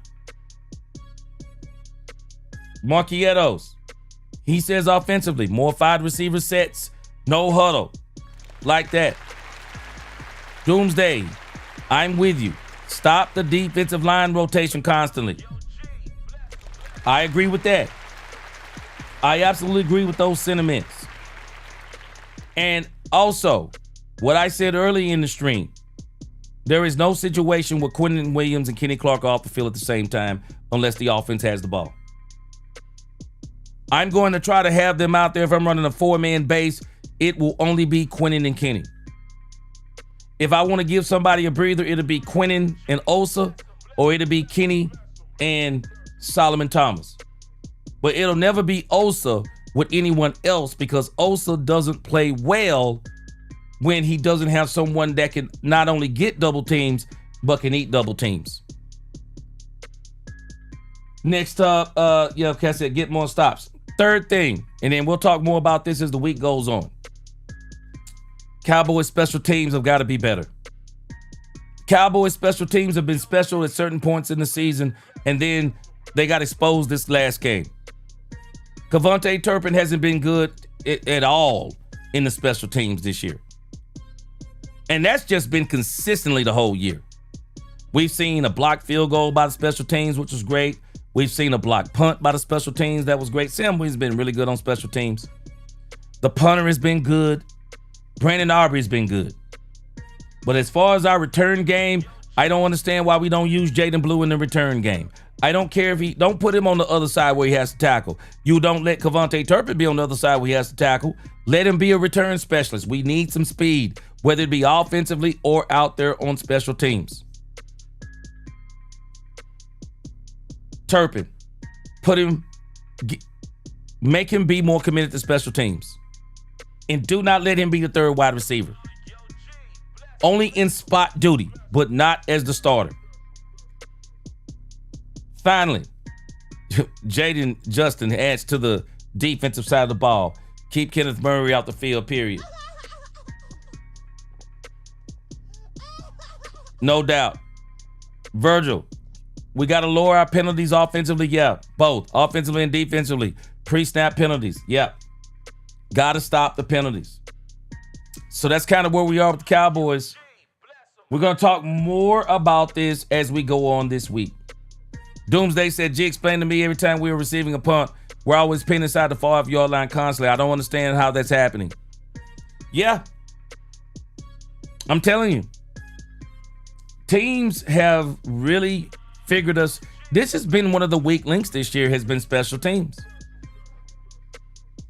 It just goes to show you, maybe it's not wise to bring on an offensive, I think he was an ex-offensive coordinator, and then you bring him in to be your special teams coach. I'm struggling with that one. No, I'm going to bring on somebody who's great at special teams. I mean, maybe he had some experience at it, but I'm not bringing him in. I still say with Matt Eberflus, I still even say with Matt Eberflus, why bring in a coach that had got fired the previous season? I'm not bringing in Matt Eberflus. I'm not sure I want to. I'm not sure I want a defense coordinator to run my defense who didn't just. I wouldn't be tripping if he was fired because he was losing games per se. But the reason why I'm tripping about it is because of certain situations and the players. It was almost a mutiny. It was almost a mutiny on the Chicago Bears team because they got tired of Matt Eberflus blaming them for all of their failures. And this is one of the things that I don't like about Flus. Flus seems to be very stubborn to me in the way he calls plays. It's like he's always either saying either my system works or the players don't work in my system, and I'm not going to adjust my system for the players. And even when you get him to adjust, I'm not sure if he'll continue. But again, I'm going to give him the benefit of the doubt. The Detroit Lions had a plan. He looked really good in the 3 games previous to this. So maybe this game was just an out-coached game, bounce back, and then he coaches great the next 4 games. So before I throw him out the window, like a lot of y'all have already thrown him out the window, I'm not going to throw him out the window. All right? Cowboy fans. Whoa. Stop the press. Marquieto Chavez says Diggs is getting cut. I think he's getting cut at the end of the season. I think he'll be a pre or post June 1st cut. But are you saying they're going to cut him during the season? Now, I'll be shocked if they do that. Now, I'll be shocked if they cut Diggs before the season. I think the Cowboys are still interested in getting some money out of Diggs, but we'll see what happens. I'll go read up on that story and we'll report on it tomorrow. Yeah, man, I'm with you, Mr. 72 Chevelle. Perry on Winfrey, where out thou? Yes, sir. 70s Fan Show, being a return player on the 3rd or 4th receiver is nuts. That's too much. I agree. But 70s Fan, we paid him. We're playing it. Bottom line. All right, man, I appreciate y'all rocking with me. Man. Y'all been absolutely great today. We will be back tomorrow. We're going to be back earlier tomorrow because I got Wednesday night Bible study. We're going to be back earlier tomorrow. We're going to run an earlier show tomorrow. And then on Thursday, we're going to start our full coverage of the Cowboys versus the Vikings. And I'm telling us, I got a strange feeling. This Vikings game may be a lot more contested than we anticipated. This is going to be a serious game for the Vikings. Ron said, "Gee, if we don't come out with some real urgency as a team, we're going to be in for a long night." I think it's going to be a great game. Yeah, Diggs going to save us, I think, $13 million. I don't think they're going to cut him, though, during the season. I think you're agreeing with me, Aussie. Did we get Darnell? I'm not sure who that is. No, Henry, I didn't hear what he said. I did see some things where he posted he's out on Eberflus. Yes, sir. Appreciate y'all. Oh, yeah, Vach is the OG up in this thing. Yeah, he the man. All right, guys. We got a lot more Cowboys content coming up between now and Sunday. Going to be, I think, a Sunday night game, if I'm not mistaken. So it's going to be great. It's going to be absolutely great. But I do believe if the Cowboys win out, the Cowboys are going to the playoffs. Bottom line. Y'all tell me what you think in the comments. Like, share, subscribe. Until the next time, DC4L, God bless. Let's talk Cowboys. We talk facts. Peace.